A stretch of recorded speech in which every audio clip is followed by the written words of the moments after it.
ಶ್ರೀ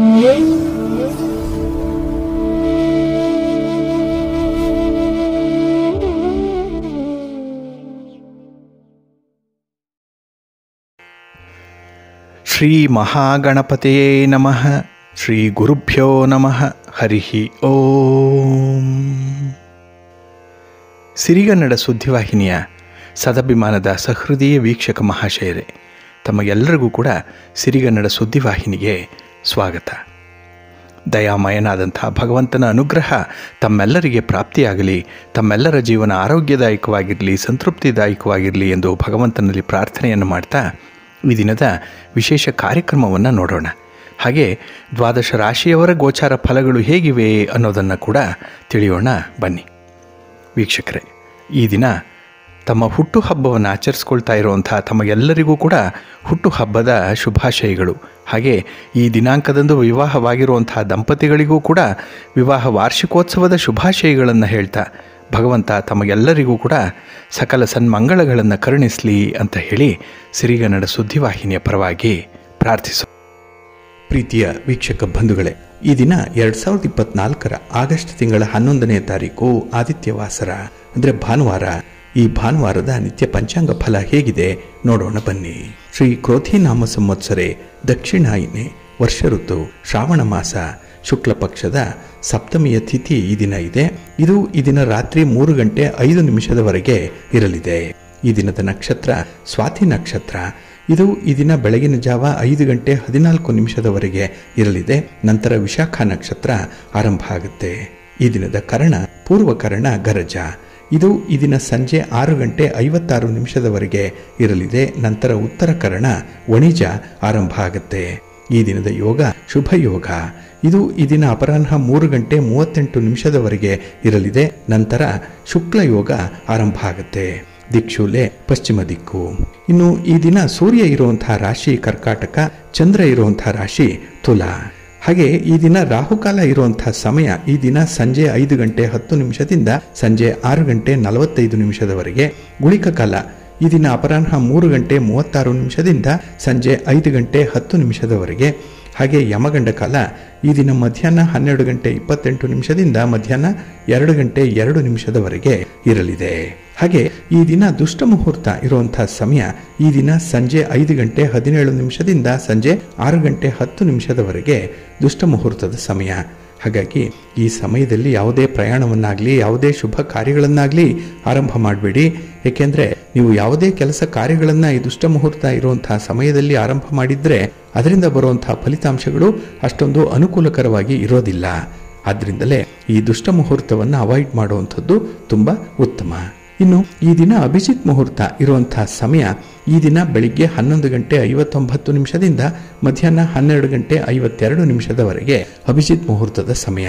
ಹಾಗೆ ವಿಶೇಷವಾಗಿ ಅಮೃತ ಕಾಲ ಇರುವಂತಹ ಸಮಯ ಅಂತ ಹೇಳಿದ್ರೆ ಈ ದಿನ ರಾತ್ರಿ 10:44 ರಾತ್ರಿ 12:30 ಅಮೃತ ಕಾಲದ ಸಮಯ. ಇನ್ನು ಈ ದಿನ ಸೂರ್ಯೋದಯ ಆಗುವಂತಹ ಸಮಯ ಪ್ರಾತಃ ಕಾಲ 6:05 ಸೂರ್ಯಾಸ್ತ ಸಂಜೆ 6:45. ಹಾಗೆ ಇನ್ನು ಚಂದ್ರನ ಬಲ ಇರುವಂತಹ ರಾಶಿಗಳು ಅಂತ ಹೇಳಿದ್ರೆ ಮೇಷ, ವೃಷಭ, ಸಿಂಹ, ತುಲಾ, ಧನಸ್ಸು ಮತ್ತೆ ಮಕರ. ಈ 6 ರಾಶಿಯವರಿಗೆ ಗೋಚಾರದಲ್ಲಿ ಚಂದ್ರನಿಂದ ಶುಭ ಫಲಗಳ ಯೋಗ ಇರುತ್ತೆ. ಇನ್ನು ಉಳಿದ 6 ರಾಶಿಯವರಿಗೆ ಮಿಶ್ರ ಫಲದ ಯೋಗ ಇರುತ್ತೆ. ಅದನ್ನು ಮುಂದೆ ದ್ವಾದಶ ರಾಶಿಯವರ ಗೋಚಾರ ಫಲಗಳನ್ನು ನೋಡುವಂತಹ ಸಂದರ್ಭದಲ್ಲಿ ಮತ್ತಷ್ಟು ವಿಚಾರಗಳನ್ನು ತಿಳ್ಕೊಳ್ಳೋಣ. ಹಾಗೆ ಈ ದಿನದ ಹೊರದ ಅಧಿಪತಿ ರವಿ. ರವಿ ಅಂತ ಹೇಳಿದ್ರೆ ರಾಜನೀತಿಗೆ ಕಾರಕನಾಗಿರುವಂಥವನು, ಆಡಳಿತಕ್ಕೂ ಕಾರಕ, ಸರ್ಕಾರಕ್ಕೆ ಕಾರಕ. ಹಾಗಾಗಿ ಈ ದಿನ ರಾಜಕೀಯ ಕ್ಷೇತ್ರದಲ್ಲಿರುವಂಥವ್ರಿಗೆ, ರಾಜಕಾರಣಿಗಳಿಗೆ ಬಹಳ ಸೂಕ್ತವಾದಂತಹ ದಿನ. ನಿಮ್ಮ ಕೆಲಸ ಕಾರ್ಯಗಳು ಈ ದಿನ ತುಂಬ ಯಶಸ್ವಿಯಾಗುವಂಥ ಸಂದರ್ಭ ಇದೆ. ಹಾಗೆ ರಾಜಕಾರಣಿಗಳು ಮಾಡುವಂತಹ ಪ್ರಯಾಣದಲ್ಲೂ ಕೂಡ ಶುಭ ಫಲಗಳಿರುತ್ತೆ. ಇನ್ನು ನಿಮಗೆ ಯಾವುದೇ ರಾಜಕಾರಣಿಯಿಂದ ಯಾವುದೇ ರೀತಿಯ ಸಹಾಯ ಸಹಕಾರಗಳು ಬೇಕಿದ್ರೂ ಕೂಡ ರಾಜಕಾರಣಿಗಳನ್ನ ಈ ದಿನ ಭೇಟಿ ಮಾಡ್ಬೋದು, ಗಣ್ಯರನ್ನ ಭೇಟಿ ಮಾಡ್ಬೋದು, ಸರ್ಕಾರಿ ಅಧಿಕಾರಿಗಳನ್ನ ಈ ದಿನ ಭೇಟಿ ಮಾಡ್ಬೋದು. ಒಳ್ಳೆಯ ಫಲ ಈ ದಿನ ಸಿಕ್ಕುವಂಥದ್ದು ಇದೆ. ಹಾಗಾಗಿ ಯಾರು ಧರ್ಮದಿಂದ ಕೆಲಸಗಳನ್ನು ಈ ದಿನ ಅನುಸರಣೆ ಮಾಡ್ತಾರೆ ಅವರಿಗೆ ಕೀರ್ತಿ ಅನ್ನುವಂಥದ್ದು ಕಟ್ಟಿಟ್ಟ ಬುದ್ಧಿ. ಯಾಕೆಂದರೆ ಧರ್ಮಕ್ಕೆ, ಕೀರ್ತಿಗೆ, ಹಾಗೆ ಆಕರ್ಷಣೆಗೆ ಕಾರಕನಾಗಿರುವಂಥವನು ರವಿ. ಇನ್ನು ರವಿಯನ್ನ ಪಿತೃಕಾರಕ ಅಂತ ಹೇಳ್ತಾರೆ, ಪುತ್ರಕಾರಕ ಅಂತ ಹೇಳಿ ಕೂಡ ಕರೆಯುವಂಥದ್ದು ಇದೆ. ಹಾಗಾಗಿ ನಿಮ್ಮ ಮನೆಯಲ್ಲಿರುವಂಥ ಹಿರಿಯರಿಗೆ ಹಾಗೆ ಮನೆಯ ಮಕ್ಕಳಿಗೂ ಕೂಡ ಈ ದಿನ ನೀವು ಸೌಲಭ್ಯಗಳನ್ನು ಅನುಕೂಲತೆಗಳನ್ನು ಒದಗಿಸಿಕೊಡುವಂಥ ಸಂದರ್ಭ. ಒಟ್ಟಾರೆ ಅವರ ಬಗ್ಗೆ ಯಾವುದೇ ಒಂದು ಯೋಜನೆ ನಿಮ್ಮ ಮನಸ್ಸಿನಲ್ಲಿರುತ್ತೆ. ಅದೇ ರೀತಿ ಈ ದಿನ ಇರುವಂತಹ ಗುರುಹೋರ ಕೂಡ ಎಲ್ಲ ಕೆಲಸ ಕಾರ್ಯಗಳಿಗೂ ಅನುಕೂಲಕರವಾಗಿರುವಂಥ ಸಮಯ ಇದು ಈ ದಿನ ಬೆಳಿಗ್ಗೆ 11 ಗಂಟೆ 21 ನಿಮಿಷದಿಂದ ಮಧ್ಯಾಹ್ನ 12 ಗಂಟೆ 24 ನಿಮಿಷದವರೆಗೆ, ಹಾಗೆ ಸಂಜೆ 6 ಗಂಟೆ 42 ನಿಮಿಷದಿಂದ ರಾತ್ರಿ 7 ಗಂಟೆ 39 ನಿಮಿಷದವರೆಗೆ, ಇನ್ನು ರಾತ್ರಿ 1 ಗಂಟೆ 21 ನಿಮಿಷದಿಂದ ರಾತ್ರಿ 2 ಗಂಟೆ 18 ನಿಮಿಷದವರೆಗೆ ಗುರುಹೋರ ಇರುವಂಥ ಸಮಯ. ಇದನ್ನು ನೀವು ಅನುಸರಣೆ ಮಾಡುವುದು ಒಳ್ಳೆಯದಾಗುತ್ತೆ. ಹಾಗೆ ಈ ದಿನ ಇರುವಂಥ ಶನಿ ಹೋರವನ್ನು ಸ್ವಲ್ಪ ಅವಾಯ್ಡ್ ಮಾಡಬೇಕು. ಅನ್ಫೇವರಬಲ್ ಆಗಿರುವಂಥದ್ದು, ಅದರಲ್ಲೂ ರಾಜಕಾರಣಿಗಳು ಯಾವುದೇ ರೀತಿಯ ಚಟುವಟಿಕೆಗಳನ್ನು ಈ ದಿನ ಇರುವಂಥ ಶನಿ ಹೋರದಲ್ಲಿ ಆರಂಭ ಮಾಡಬೇಡಿ. ನೀವು ಪ್ರಯಾಣವನ್ನು ಕೂಡ ಮಾಡಬೇಡಿ, ಏಕೆಂದರೆ ಪ್ರಯಾಣ ಕೂಡ ನಿಮಗೆ ಅಷ್ಟೊಂದು ಒಳ್ಳೆಯ ಫಲವನ್ನು ತರ್ತಾ ಇಲ್ಲ. ಇನ್ನು ಈ ದಿನದಲ್ಲಿ ಹಿರಿಯ ಅಧಿಕಾರಿಗಳನ್ನು ಭೇಟಿ ಮಾಡುವಂಥದ್ದಾಗಲಿ ಅಥವಾ ಯಾವುದೇ ರೀತಿಯ ದಾಖಲೆ ಪತ್ರಗಳಿಗೆ ಸಹಿ ಮಾಡುವಂಥ ವಿಚಾರ ಆಗಲಿ, ಹಣಕಾಸಿನ ವಿಚಾರಗಳಲ್ಲಿ ತೀರ್ಮಾನವನ್ನು ತೆಗೆದುಕೊಳ್ಳುವಂಥದ್ದನ್ನಾಗಲಿ ಆದಷ್ಟು ಶನಿ ಹೋರಾದಲ್ಲಿ ಮಾಡಬೇಡಿ. ಇದು ಈ ದಿನ ಬೆಳಿಗ್ಗೆ 10 ಗಂಟೆ 18 ನಿಮಿಷದಿಂದ ಬೆಳಿಗ್ಗೆ 11 ಗಂಟೆ 21 ನಿಮಿಷದವರೆಗೆ, ಹಾಗೆ ಸಂಜೆ 5 ಗಂಟೆ 39 ನಿಮಿಷದಿಂದ ಸಂಜೆ 6 ಗಂಟೆ 42 ನಿಮಿಷದವರೆಗೆ, ಹಾಗೆ ರಾತ್ರಿ 12 ಗಂಟೆ 24 ನಿಮಿಷದಿಂದ ರಾತ್ರಿ 1 ಗಂಟೆ 21 ನಿಮಿಷದವರೆಗೆ ಶನಿ ಹೋರ ಇರುವಂಥ ಸಮಯ. ಇದನ್ನು ಸ್ವಲ್ಪ ಅವಾಯ್ಡ್ ಮಾಡ್ಕೊಳ್ಳಿ, ಒಳ್ಳೆಯದಾಗತ್ತೆ. ಹಾಗಾಗಿ ಬಂಧುಗಳೇ, ನಿಮ್ಮ ಕೆಲಸ ಕಾರ್ಯಗಳನ್ನು ಒಳ್ಳೆಯ ಮುಹೂರ್ತದಲ್ಲಿ ಆರಂಭ ಮಾಡಿ. ನೀವು ಪ್ರಯಾಣ ಮಾಡುವಂಥ ಸಂದರ್ಭ ಕೂಡ ಈ ಟೈಮನ್ನು ನೋಡಿಕೊಂಡೇ ನೀವು ಮುಂದುವರಿಸಬೇಕಾಗತ್ತೆ. ಹಾಗಾಗಿ ಮಾತ್ರ ನಿಮ್ಮ ಕೆಲಸಗಳು ಯಶಸ್ವಿ ಆಗುವಂಥದ್ದು. ಇಲ್ಲ ಅಂತ ಹೇಳಿದ್ರೆ ನಿಮ್ಮ ಪ್ರಯತ್ನ ನಿಷ್ಫಲವಾಗುತ್ತೆ. ಅದಕ್ಕಾಗಿಯೇ ಪ್ರತಿನಿತ್ಯ ಮುಹೂರ್ತ ಯಾವುದು ಚೆನ್ನಾಗಿದೆ, ಯಾವ ಹೊರ ಚೆನ್ನಾಗಿದೆ, ಯಾವ ಕೆಲಸವನ್ನು ಯಾವಾಗ ಆರಂಭ ಮಾಡಬೇಕು ಅನ್ನುವಂಥ ವಿಚಾರಗಳನ್ನು ನೀವು ಪ್ರತಿನಿತ್ಯ ತಿಳ್ಕೊಳ್ಬೇಕು. ಅದರಲ್ಲೂ ಆಯಾ ದಿನದ ತಿಥಿ, ವಾರ, ನಕ್ಷತ್ರ, ಯೋಗ, ಕರ್ಣ ಇವುಗಳ ಬಗ್ಗೆ ತಿಳ್ಕೊಂಡೇ ನೀವು ಮುಂದುವರಿಬೇಕು. ಅದಕ್ಕಾಗಿಯೇ ಸಿರಿಗನ್ನಡ ಸುದ್ದಿವಾಹಿನಿ ಪ್ರತಿನಿತ್ಯ ಪ್ರಸಾರ ಮಾಡುವಂಥ ಈ ಪಂಚಾಂಗದ ವಿವರಗಳನ್ನು ಕೇಳಿಸ್ಕೊಳ್ಳಿ. ಇದರಲ್ಲಿ ನಿಮಗೆ ಬೇಕಾದಂಥ ಮಾಹಿತಿಗಳು ಸಿಕ್ಕತ್ತೆ. ಅದನ್ನು ಅನುಸರಣೆ ಮಾಡೋದ್ರಿಂದ ಖಂಡಿತ ನಿಮಗೆ ಒಳ್ಳೆಯ ಫಲ ಅನ್ನುವಂಥದ್ದು ಸಿಕ್ಕೇ ಸಿಕ್ಕತ್ತೆ. ಹಾಗಾಗಿ ಕೆಲವರಿಗೆ ಎಷ್ಟೇ ಪ್ರಯತ್ನ ಮಾಡಿದ್ರೂ ಕೂಡ ಒಳ್ಳೆಯ ಫಲಗಳು ಸಿಕ್ಕಲ್ಲ. ಎಲ್ಲ ಮಾಡದೆ ಆದರೂ ನನಗೆ ಏನೋ ಅನಾನುಕೂಲ ಆಗ್ತಿದೆ ಅನ್ನುವಂಥ ಒಂದು ಕೊರಗು ಅವರಲ್ಲಿರುತ್ತೆ. ಅದಕ್ಕೆ ಬಹಳ ಪ್ರಮುಖವಾಗಿ ಕಾರಣವಾಗಿರುವಂಥದ್ದು ಅವರು ಆರಂಭ ಮಾಡಿರುವಂಥ ಸಮಯ ಸರಿ ಇರಲ್ಲ. ಹಾಗೆ ಕೆಲವೊಂದು ಪ್ರಯಾಣದಲ್ಲೂ ಕೂಡ ಅವಘಡಗಳಾಗುವಂಥದ್ದು ಇದೆ. ಅದಕ್ಕೂ ಪ್ರಮುಖವಾದಂತಹ ಕಾರಣ ಅಂತ ಹೇಳಿದ್ರೆ ಸಮಯ. ಹಾಗಾಗಿ ಸಮಯದ ಪರಿಪಾಲನೆ ಬಹಳ ಮುಖ್ಯ. ಉತ್ತಮ ಸಮಯವನ್ನು ಆಯ್ಕೆ ಮಾಡಿಕೊಂಡು ಅದರಂತೆ ಕೆಲಸ ಕಾರ್ಯಗಳನ್ನು ಆರಂಭ ಮಾಡುವಂಥದ್ದು ಇನ್ನೂ ಮುಖ್ಯ. ಇದು ಒಳ್ಳೆಯ ಫಲವನ್ನು ತರುತ್ತೆ, ಒಳ್ಳೆಯದಾಗುತ್ತೆ. ಹಾಗೆ ಬಂಧುಗಳೇ, ಈ ದಿನ ಭಾನುವಾರ, ರವಿವಾರ, ಹಾಗೆ ಸಪ್ತಮಿಯ ತಿಥಿ ಇರುವಂತಹ ದಿನ. ಹಾಗಾಗಿ ಸಪ್ತಮಿಯ ತಿಥಿ ವಿಶೇಷವಾಗಿ ಭಾನುವಾರ ಬಂದರೆ ಸೂರ್ಯನ ಆರಾಧನೆಯನ್ನು ಮಾಡಲಿಕ್ಕೆ ಅತ್ಯುತ್ತಮವಾದಂಥ ಸಮಯ ಇದು. ಹಾಗಾಗಿ ಈ ದಿನ ಉದ್ಯೋಗಸ್ಥರಾಗಲಿ ಅಥವಾ ಉದ್ಯೋಗವನ್ನು ಹುಡುಕ್ತಾ ಇರುವಂಥವರಾಗಲಿ, ಇನ್ನು ಆರೋಗ್ಯ ಸಮಸ್ಯೆ ಇರುವಂಥವರು ಬಹಳ ವಿಶೇಷವಾಗಿ ಈ ದಿನ ಸೂರ್ಯ ನಮಸ್ಕಾರವನ್ನು ಮಾಡಿಕೊಳ್ಳಿ. ಸಾಧ್ಯ ಆದರೆ ಸೂರ್ಯನಿಗೆ ಅರ್ಘ್ಯವನ್ನು ಕೊಡಿ. ಇದರಿಂದ ಬಹಳ ವಿಶೇಷ ಫಲಗಳು ನಿಮಗೆ ಸಿಕ್ಕತ್ತೆ. ಹಾಗೆ ಈ ದಿನ ಎಲ್ಲಾದರೂ ಕೂಡ ನೀವು ಬಿಳಿಯ ಎಕ್ಕದ ಗಿಡವನ್ನು ನೋಡಿದ್ರೆ ಅದಕ್ಕೆ ಪೂಜೆ ಮಾಡಿ. ಅರಿಶಿನ, ಕುಂಕುಮ, ಹೂವು ಇತ್ಯಾದಿಗಳನ್ನು ಬಳಸಿಕೊಂಡು ಪೂಜೆ ಮಾಡಿ. ಹಾಗೆ ಒಂದು ಬಿಳಿಯ ಎಕ್ಕದ ಹೂವನ್ನು ಆ ಗಿಡದಿಂದ ಕಿತ್ತು ತಂದು ನಿಮ್ಮ ಮನೆಯಲ್ಲಿ ಇಡಿ. ನೀವು ಪೂಜೆ ಮಾಡುವಂತಹ ಸ್ಥಳದಲ್ಲಿಡಿ, ಅಥವಾ ನೀವು ಹಣ ಇಡುವಂತಹ ತಿಜೋರಿಯಲ್ಲಿಡಿ, ಒಡವೆಗಳಿರುವಂತಹ ಜಾಗದಲ್ಲಿ ಅದನ್ನು ಭದ್ರವಾಗಿಡಿ. ಅದನ್ನು ಮುಂದಿನ ಭಾನುವಾರದ ದಿನ ಮತ್ತೆ ಪೂಜಾ ಸಮಯಕ್ಕೆ ಅದನ್ನು ವಿಸರ್ಜನೆ ಮಾಡಿ, ಯಾರೂ ತುಳಿಯದಂತಹ ಜಾಗದಲ್ಲಿ ವಿಸರ್ಜನೆ ಮಾಡಿ, ನಂತರ ಆ ಗಿಡಕ್ಕೆ ಅಂದರೆ ಎಕ್ಕದ ಗಿಡಕ್ಕೆ ಪೂಜೆಯನ್ನು ಮುಂದುವರಿಸಿ. ಹೀಗೆ 21 ವಾರಗಳು ಮಾಡಿದ್ರೆ ನಿಮ್ಮ ನಿರೀಕ್ಷಿತ ಫಲಗಳು ಬಂದು ಒದಗುತ್ತೆ. ನಿಮ್ಮ ಸಂಕಲ್ಪಗಳು ಈಡೇರುತ್ತೆ. ನೀವು ಯಾವುದೇ ಕೆಲಸ ಆಗಬೇಕು ಅಂತ ಹೇಳಿ ಮನಸ್ಸಿನಲ್ಲಿ ಕುರಿತುಕೊಂಡಿದ್ರೂ ಕೂಡ ಅದು 21 ಭಾನುವಾರಗಳ ನಂತರ ಅದು ಖಂಡಿತ ಆಗೇ ಆಗತ್ತೆ. ಇದು ಜ್ಯೋತಿಷ್ಯ ಶಾಸ್ತ್ರಜ್ಞರು, ಹಿರಿಯರು ತಿಳಿಸಿರುವಂತಹ ಒಂದು ಪರಿಹಾರ ಮಾರ್ಗ. ಇದನ್ನು ಅನುಸರಣೆ ಮಾಡಿ. ಕೆಲವರು ಉದ್ಯೋಗ ಹುಡುಕ್ತಾ ಇದ್ದೀರಿ, ಕೆಲವರು ಮನೆ ಕಟ್ಟಬೇಕು ಅನ್ನುವಂಥ ಆಲೋಚನೆಯಲ್ಲಿದ್ದೀರಿ, ಕೆಲವರಿಗೆ ವಿವಾಹ ಆಗಿಲ್ಲ, ತಡ ಆಗ್ತಾ ಇದೆ, ವಿವಾಹ ಆದ ಮೇಲೆ ಕೆಲವು ಸಂಕಷ್ಟಗಳಿದೆ, ಇನ್ನು ಸಂತಾನ ಇಲ್ಲ ಅಥವಾ ಬಡ್ತಿ ಇಲ್ಲ, ಮಕ್ಕಳು ಸರಿಯಾಗಿ ಓದ್ತಾ ಇಲ್ಲ, ಹೀಗೆ ಹಲವಾರು ಕಾರಣಗಳು, ಹಲವಾರು ಸಮಸ್ಯೆಗಳು ಮನೆಯಲ್ಲಿ ಇದ್ದೇ ಇರುತ್ತೆ. ಅದಕ್ಕಾಗಿಯೇ ಇದೊಂದು ಸರಳವಾದಂತಹ ಸೂಕ್ತವಾದಂತಹ ಪರಿಹಾರ ಕ್ರಮ. ಇದನ್ನು ಅನುಸರಣೆ ಮಾಡಿ ಖಂಡಿತ ಒಳ್ಳೆಯದಾಗತ್ತೆ. ಹಾಗೆ ಯಾವುದಾದ್ರೂ ಒಂದು ಸಮಸ್ಯೆ ನಮ್ಮ ಗಮನಕ್ಕೆ ಬಂದರೆ ಅದನ್ನು ನಾವು ತಕ್ಷಣ ಪರಿಹಾರ ಮಾಡಲಿಕ್ಕೆ ಒಂದು ಪ್ರಯತ್ನವನ್ನು ಮಾಡಬೇಕು. ಇಲ್ಲ ಅಂತ ಹೇಳಿದ್ರೆ ಅದನ್ನು ಸಂಪೂರ್ಣವಾಗಿ ಕಡೆಗಣಿಸಬೇಕು. ಎರಡರಲ್ಲಿ ಒಂದನ್ನು ಮಾಡಬೇಕು. ಆದರೆ ಈ ಸಮಸ್ಯೆಯ ಜೊತೆಯಲ್ಲಿಯೇ ಬದುಕುವಂಥದ್ದನ್ನು ನಾವು ರೂಢಿ ಮಾಡಿಕೊಳ್ಬಾರ್ದು. ಬಿಲ್ಲು ಬಾಗಿದರೆ ಮಾತ್ರ ಬಾಣ ಮುಂದಕ್ಕೆ ಸಾಗುತ್ತೆ. ಅದೇ ರೀತಿ ನಮ್ಮ ದೇಹ ಬಾಗಿದಾಗ ಮಾತ್ರ ನಮ್ಮ ಬದುಕು ಮುಂದೆ ಸಾಗುವಂಥದ್ದು. ಅದಕ್ಕಾಗಿಯೇ ಶ್ರಮ ಪಟ್ಟಾದರೂ ಸರಿ ಆ ಸಮಸ್ಯೆಯನ್ನು ಪರಿಹರಿಸುವಂಥ ಒಂದು ಪ್ರಯತ್ನವನ್ನು ಮಾಡಿ ಖಂಡಿತ ಆ ಒಂದು ಸಮಸ್ಯೆಗೆ ಪರಿಹಾರ ಅನ್ನುವಂಥದ್ದು ಸಿಕ್ಕತ್ತೆ. ಇದನ್ನು ನೀವು ನಿಷ್ಠೆಯಿಂದ ಅನುಸರಣೆ ಮಾಡಬೇಕು, ನಂಬಿಕೆಯಿಂದ ಮಾಡಬೇಕು. ನಿಮ್ಮ ಆತ್ಮವಿಶ್ವಾಸದ ಮುಂದೆ ಯಾವುದೂ ಕೂಡ ಇಲ್ಲ. ಭಗವಂತನ ಅನುಗ್ರಹ, ನಿಮ್ಮ ತಂದೆ ತಾಯಿಯಂದರ ಆಶೀರ್ವಾದ, ನಿಮ್ಮಲ್ಲಿರುವಂಥ ಆತ್ಮವಿಶ್ವಾಸ, ಇದು ಮೂರು ಸಾಕು ಯಾವುದೇ ಸಮಸ್ಯೆಯನ್ನು ಪರಿಹಾರ ಮಾಡಿಕೊಳ್ಳಿಕ್ಕೆ, ಯಾವುದೇ ಸ್ಪರ್ಧೆಯನ್ನು ಜಯಿಸಲಿಕ್ಕೆ. ಹಾಗಾಗಿ ಈ ಮೂರನ್ನು ಇಡಿಯಾಗಿ ಒಟ್ಟಾರೆಯಾಗಿ ನೀವು ಪಡ್ಕೊಳ್ಳುವಂಥ ಒಂದು ಪ್ರಯತ್ನ ಮಾಡಿ, ಸಂಕಲ್ಪ ಮಾಡಿ, ಪೂಜಾದಿಗಳನ್ನು ಮಾಡಿ, ನಂಬಿಕೆಯಿಂದ ಮಾಡಿ, ಒಳ್ಳೆಯದಾಗತ್ತೆ. ಹಾಗೆ ಬಂಧುಗಳೇ, ಮೊನ್ನೆ ತಾನೇ ನಮಗೆ ನಾಗರ ಪಂಚಮಿಯ ಹಬ್ಬ ಮುಕ್ತಾಯ ಆಗಿದೆ. ಅದರಲ್ಲಿ ನಾಗನಿಗೆ ವಿಶೇಷವಾದಂತಹ ಪೂಜೆ ಪುನಸ್ಕಾರಗಳನ್ನು ಮಾಡಿರುವಂಥವ್ರು ಇದ್ದೀರಿ, ಅಥವಾ ನಾಗನನ್ನ ಕೇವಲ ಸ್ಮರಣೆ ಮಾಡಿಕೊಂಡು ಎಲ್ಲವೂ ಒಳ್ಳೆಯದಾಗಲಿ ಅಂತ ಹೇಳಿ ಭಕ್ತಿಯಿಂದ ಕೇಳ್ಕೊಂಡಿರುವಂಥವ್ರು ಕೂಡ ಇದ್ದೀರಿ. ಆದರೂ ಕೂಡ ಈ ಸರ್ಪ ದೋಷ ಅಥವಾ ಸರ್ಪ ಯೋಗ ಏನಿದೆ ಇದರ ಬಗ್ಗೆ ಒಂದೆರಡು ವಿಶೇಷ ಮಾಹಿತಿಗಳನ್ನು ನೀವು ತಿಳ್ಕೊಳ್ಳೇಬೇಕು. ಯಾಕೆಂತ ಹೇಳಿದ್ರೆ ಕೆಲವರು ಸರ್ಪ ದೋಷ ಅನ್ನುವಂಥದ್ದನ್ನ, ಕಾಳಸರ್ಪ ದೋಷ ಅನ್ನುವಂಥದ್ದನ್ನ ಸರಿಯಾಗಿ ವಿಚಾರ ಮಾಡಿರಲ್ಲ. ಯಾಕೆಂತ ಹೇಳಿದ್ರೆ ಇಲ್ಲಿ ಸರ್ಪ ದೋಷಗಳೇ ಬಹಳ ವಿಶೇಷವಾಗಿ ಗಮನಿಸಬೇಕಾಗಿರುವಂಥದ್ದು. ಇದು ಅಶುಭವಾದಂತಹ ಯೋಗ ಅನ್ನುವಂಥದ್ದು ತಮಗೆ ಗೊತ್ತಿದೆ. ಹಾಗಾಗಿ ಈ ಸರ್ಪ ಯೋಗ ಅಥವಾ ಸರ್ಪ ದೋಷ ಅನ್ನುವಂಥದ್ದು ಬರೋದು ಈ ಜಾತಕದ ಕೇಂದ್ರದ ಮನೆಗಳಲ್ಲಿ ಒಂದೇ ಒಂದು ಶುಭ ಗ್ರಹ ಇರದೆ 3 ಅಥವಾ ಅದಕ್ಕಿಂತ ಹೆಚ್ಚು ಅಶುಭ ಗ್ರಹಗಳೇನಾದರೂ ಇದ್ರೆ ಅದನ್ನ ನಾಗದೋಷ ಅಂತ ಹೇಳಿ ಕರೆಯುವಂಥದ್ದು ಇದೆ. ಇದು ಜಾತಕರಿಗೆ ವಿಶೇಷವಾಗಿ ಒಂದು ಸಫರಿಂಗ್ಸ್ ಅನ್ನು ಕೊಡುತ್ತೆ, ಬಡತನ ಇರುತ್ತೆ. ಹಾಗೆ ಯಾವುದೇ ಕೆಲಸ ಕಾರ್ಯಗಳಿಗೆ ಕೈ ಹಾಕಿದ್ರೂ ಕೂಡ ಅಲ್ಲಿ ಒಂದು ಸಮಸ್ಯೆ ಉದ್ಭವ ಆಗಿ ಆ ಕೆಲಸ ಅರ್ಧಂಬರ್ಧಕ್ಕೆ ನಿಲ್ಲತ್ತೆ. ಇದನ್ನ ನಾಗದೋಷ ಅಂತ ಹೇಳಿ ಕರೀತಾರೆ. ಇದು ಬೇರೆ. ಇನ್ನೊಂದು ಕಾಳಸರ್ಪ ದೋಷ ಅನ್ನುವಂಥದ್ದು ಇದೆ. ಇದು ವಿಶೇಷವಾಗಿ ಗಮನಿಸಬೇಕಾಗಿರುವಂಥದ್ದು. ರಾಹು ಮತ್ತು ಕೇತುಗಳ ನಡುವೆ ಉಳಿದ ಗ್ರಹಗಳು ಸಿಲುಕಿಕೊಂಡಾಗ ಕಾಳಸರ್ಪ ಯೋಗ ಅಥವಾ ಕಾಳಸರ್ಪ ದೋಷ ಬರುತ್ತೆ. ಜಾತಕದ ಕುಂಡಲಿಯಲ್ಲಿ ನೋಡಿದ್ರೆ ಈ ರಾಹು ಕೇತುಗಳ ಸ್ಥಾನವನ್ನ ಗಮನಿಸಿ, ಇವುಗಳ ಮಧ್ಯೆ ಏನಾದರೂ ಉಳಿದ 7 ಗ್ರಹಗಳಿದ್ರೆ ಇದು ಕಾಳಸರ್ಪ ದೋಷ. ಇದರಿಂದ 7 ಗ್ರಹಗಳು ಕೂಡ ತಮ್ಮ ಧನಾತ್ಮಕವಾದಂತಹ ಕಾರಕತ್ವವನ್ನ ಒಂದು ಹಂತದವರೆಗೆ ಕಳೆದುಕೊಂಡ್ಬಿಡತ್ತೆ.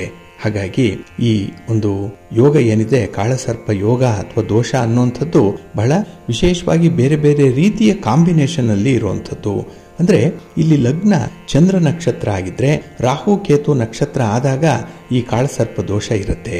ಇನ್ನು ರಾಹು ಮತ್ತೆ ಶನಿ ಅಥವಾ ಮಂಗಳ ಮತ್ತೆ ಚಂದ್ರ ಇವರ ಸಂಯೋಗ ಆಗಿದ್ರೆ ಕಾಳಸರ್ಪ ದೋಷ ಇರುತ್ತೆ. ಇನ್ನು ಲಗ್ನೇಶ ಏನಾದರೂ 5ರ ಅಧಿಪತಿ ಮತ್ತೆ 7ರ ಅಧಿಪತಿ ರಾಹುವಿನ ಜೊತೆಗಿಲ್ಲಿದ್ರೆ ಕಾಳಸರ್ಪ ದೋಷ ಬರುತ್ತೆ.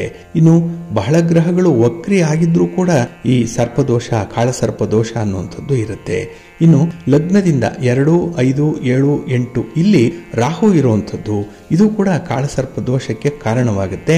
ಹಾಗಾಗಿ ಈ ದೋಷ ಯಾವ ಮನೆಗೆ ಎಫೆಕ್ಟ್ ಮಾಡುತ್ತೆ ಆ ಮನೆಯ ಅನುಕೂಲತೆಗಳು ಸಿಕ್ಕಲ್ಲ. ಹಾಗಾಗಿನೇ ಬಹಳ ವಿಶೇಷವಾಗಿ ಇದನ್ನ ಗಮನಿಸಬೇಕಾಗಿರುವಂಥದ್ದು. ಇಲ್ಲಿ ಏನಾದರೂ 1ನೇ ಮನೆಗೆ ಈ ಕಾಳಸರ್ಪ ದೋಷದಿಂದ ಸಮಸ್ಯೆಗಳಾಗ್ತಾ ಇದ್ರೆ ಅಲ್ಲಿ ಸ್ವಂತ ಅರಿವು ನಿಧಾನವಾಗಿ ಬರುತ್ತೆ. ತನ್ನನ್ನ ತಾನು ತಿಳ್ಕೊಳ್ಳಲ್ಲ, ಸ್ವಯಂ ನಿರ್ಧಾರವನ್ನ ತೆಗೆದುಕೊಳ್ಳಲ್ಲ. ಅಂತ ಸಮಸ್ಯೆ ಕೆಲವರು ಇರುತ್ತೆ. ಇನ್ನು 2ನೇ ಮನೆಗೆ ಬಂದಾಗ ಸಂಪತ್ತು ಹಾನಿಯಾಗುತ್ತೆ. ಇನ್ನು 3ನೇ ಮನೆಗೆ ಕಾಳಸರ್ಪ ದೋಷ ಏನಾದರೂ ಪ್ರಭಾವವನ್ನು ಬೀರ್ತಾ ಇದ್ರೆ ಅಲ್ಲಿ ಸಹೋದರರಿಂದ ಅಥವಾ ಸಹೋದರಿಯರಿಂದ ಸ್ವಲ್ಪ ತೊಂದರೆಗಳು ಉಂಟಾಗುವಂಥದ್ದು ಇದೆ. ಇನ್ನು 4ನೇ ಮನೆಗೆ ಆಸ್ತಿ ಹಾನಿ ಆಗುತ್ತೆ, ಸುಖ ನಾಸ್ತಿ ಆಗುವಂಥದ್ದು. ಇನ್ನು 5ನೇ ಮನೆಗೆ ಈ ದೋಷ ಏನಾದರೂ ನೇರ ದೃಷ್ಟಿಯನ್ನು ಹೊಂದಿದ್ರೆ ಅಲ್ಲಿ ಪುತ್ರ ಶೋಕ ಉಂಟಾಗುವಂಥದ್ದು. ಹಾಗೆ ಬುದ್ಧಿಮಾಂದ್ಯವಾದಂತಹ ಮಕ್ಕಳು ಹುಟ್ಟುವಂತಹ ಸಾಧ್ಯತೆಗಳು ಇರುತ್ತೆ. ಇನ್ನು 6ನೇ ಮನೆ ಆಸ್ಪತ್ರೆ ವಾಸವನ್ನ, ಅನಾರೋಗ್ಯವನ್ನ ಸೂಚಿಸುವಂಥದ್ದು. ಇನ್ನು 7ನೇ ಮನೆ ವಿವಾದ ಆಗುವಂತಹ ಸಾಧ್ಯತೆ ಹೆಚ್ಚಾಗಿರುತ್ತೆ. 8ನೇ ಮನೆಗೆ ಅಪಘಾತಗಳು, ವಾಹನಗಳಿಂದ ತೊಂದರೆಗಳು ಉಂಟಾಗುವಂಥದ್ದು. ಇನ್ನು 9ನೇ ಮನೆಗೆ ಏನಾದರೂ ಇದ್ರೆ ತಂದೆಯಿಂದ ಕಿರಿಕಿರಿಗಳು ಉಂಟಾಗುತ್ತೆ, ತಂದೆ ಮಕ್ಕಳ ಸಂಬಂಧ ಸರಿ ಇರಲ್ಲ. 10ನೇ ಮನೆ ಉದ್ಯೋಗದ ಮನೆ, ಉದ್ಯೋಗದಲ್ಲಿ ಅಡೆತಡೆಗಳು ಜಾಸ್ತಿ ಇರುತ್ತೆ. ಹಾಗೆ ಬಹಳ ವಿಶೇಷವಾಗಿ ಮೇಲಧಿಕಾರಿಗಳಿಂದ ಕಿರುಕುಳ ದೊರೆಯುವಂಥದ್ದು ಕೂಡ ಆಗುತ್ತೆ. ಇನ್ನು 11ನೇ ಮನೆ ಲಾಭಕ್ಕೆ ಕತ್ತರಿ ಆಗುವಂಥದ್ದು, ಅಂದರೆ ಲಾಭದ ಪ್ರಮಾಣ ಕುಂಠಿತ ಆಗುತ್ತೆ. ಇನ್ನು 12ನೇ ಮನೆ ದೊಡ್ಡ ಹಾನಿಯನ್ನು ಸೂಚಿಸುವಂಥದ್ದು, ಯಾವುದೋ ರೀತಿಯಲ್ಲಿ ಅವರಿಗೆ ಅಪಾರವಾದಂತಹ ಕಷ್ಟ ನಷ್ಟಗಳು ಸಂಭವಿಸುವಂತಹ ಸಾಧ್ಯತೆಗಳಿರುತ್ತೆ. ಹಾಗಾಗಿನೇ ಈ ಕಾಳಸರ್ಪ ದೋಷ ಅನ್ನುವಂಥದ್ದು ಯಾವ ಮನೆಗೆ ಪ್ರಭಾವವನ್ನು ಬೀರ್ತಾ ಇದೆ ಅನ್ನುವಂಥದ್ದನ್ನ ಮೊದಲು ತಿಳ್ಕೊಳ್ಬೇಕು. ಹಾಗೆ ಇದು ಈ ಜನ್ಮಕ್ಕೆ ಮಾತ್ರ ಸೀಮಿತವಾಗಿರಲ್ಲ, ಅದು ನಮ್ಮ ಪೂರ್ವ ಜನ್ಮದಿಂದ ಬಂದಿರುವಂತಹ ಒಂದು ವಿಚಾರ. ಜೊತೆಗೆ ಅದು ಮುಂದಿನ ಜನ್ಮಕ್ಕೂ ಕೂಡ ಮುಂದುವರಿಯುತ್ತೆ ಅಂತ ಹೇಳ್ತಾರೆ. ಹಾಗಾಗಿನೇ ಈ ದೋಷದಿಂದ ಮುಕ್ತಿ ಹೊಂದಲಿಕ್ಕೆ ಬಹಳಷ್ಟು ಸಮಯಗಳು ಬೇಕಾಗುತ್ತೆ. ಹಾಗೆ ತಮಗೆ ಗೊತ್ತಿದೆ ಬೇರೆ ಬೇರೆ ಬಗೆಯ ಕಾಳಸರ್ಪ ಯೋಗಗಳು ಇರುವಂಥದ್ದು. ಇಲ್ಲಿ 9 ಬಗೆಯ ಸರ್ಪಗಳಿದೆ ಅನ್ನುವಂತಹ ವಿಚಾರ ಇದೆ. ಅನಂತ, ವಾಸುಕಿ, ಪದ್ಮನಾಭ, ಕುಳಿಕ, ಶಂಖಪಾಲ, ಮಹಾಪದ್ಮ, ತಕ್ಷಕ, ಶೇಷ, ಘಟಕ ಅನ್ನುವಂಥ 9 ಬಗೆಯ ಸರ್ಪಗಳಿರುತ್ತೆ. ರಾಹು ಕೇತುಗಳು ಇರುವಂತಹ ಮನೆಗಳಿಗೆ ಅನುಗುಣವಾಗಿ ಯಾವ ಸರ್ಪದೋಷ ಅಂತ ಹೇಳಿ ಗುರುತಿಸ್ತಾರೆ. ಇಲ್ಲಿ ಅನಂತ ಕಾಳ ಸರ್ಪ ಯೋಗ, ಇದು ಅತ್ಯಂತ ದೀರ್ಘಾವಧಿಯ ಕಾಳಸರ್ಪ ಯೋಗ. ಇದು ಸುಮಾರು 27 ವರ್ಷಗಳ ಕಾಲ ಒಬ್ಬ ವ್ಯಕ್ತಿಯನ್ನು ಬಾಧಿಸುತ್ತೆ ಅಂತ ಹೇಳ್ತಾರೆ. ಇಲ್ಲಿ ರಾಹು 1ನೇ ಮನೆಯಲ್ಲಿ ಹಾಗೂ ಕೇತು 7ನೇ ಮನೆಯಲ್ಲಿ ಇದ್ರೆ ಅದನ್ನ ಅನಂತ ಕಾಳಸರ್ಪ ಯೋಗ ಅಂತ ಹೇಳಿ ಕರೀತಾರೆ. ಈ ದೋಷ ಹೊಂದಿರುವಂಥವರು ದೀರ್ಘವಾದಂತಹ ಆರೋಗ್ಯ ಸಮಸ್ಯೆಯನ್ನು ಹೊಂದಿರ್ತಾರೆ. ಸಾಂಸಾರಿಕವಾಗಿ ತುಂಬಾ ಕಲಹಗಳಿರುತ್ತೆ, ಸಮಸ್ಯೆಗಳಿರುತ್ತೆ. ಇನ್ನು ಉದ್ಯೋಗ ಕ್ಷೇತ್ರದಲ್ಲೂ ಕೂಡ ತುಂಬಾ ತೊಂದರೆಯನ್ನ ಅನುಭವಿಸ್ತಾ ಇರ್ತಾರೆ. ಹಾಗೆ ಇವರು ಅತ್ಯಂತ ಕೀಳು ಮನೋಭಾವವನ್ನ ಹೊಂದಿರುವಂತಹ ವ್ಯಕ್ತಿಗಳಾಗಿರ್ತಾರೆ. ಇನ್ನು 2ನೇದಾಗಿ ವಾಸುಕಿ ಕಾಳಸರ್ಪ ಯೋಗ, ಇದು ನಮ್ಮ ಕುಂಡಲಿಯ 3ನೇ ಮನೆಯಲ್ಲಿ ರಾಹುವಿನ ವಾಸ ಇದ್ದಬೇಕು. 9ನೇ ಮನೆಯಲ್ಲಿ ಕೇತು ಏನಾದರೂ ಕುಳಿತುಕೊಂಡಿದ್ರೆ ಆಗ ವ್ಯಕ್ತಿ ವಾಸುಕಿ ಸರ್ಪದೋಷವನ್ನು ಅನುಭವಿಸ್ತಾನೆ. ಇದರಿಂದ ಅಕಾಲಿಕ ಮರಣ ಉಂಟಾಗಬಹುದು, ಹಣದ ಸಮಸ್ಯೆಗಳು ಬರಬಹುದು, ಇದ್ದಪದ್ದ ಆಸ್ತಿಯನ್ನ ಮಾರಾಟ ಮಾಡಿಕೊಳ್ಬಹುದು, ಸಂಬಂಧಗಳಲ್ಲಿ ತೊಂದರೆಯನ್ನು ಕೂಡ ಅನುಭವಿಸುವಂತಹವರಾಗ್ತಾರೆ.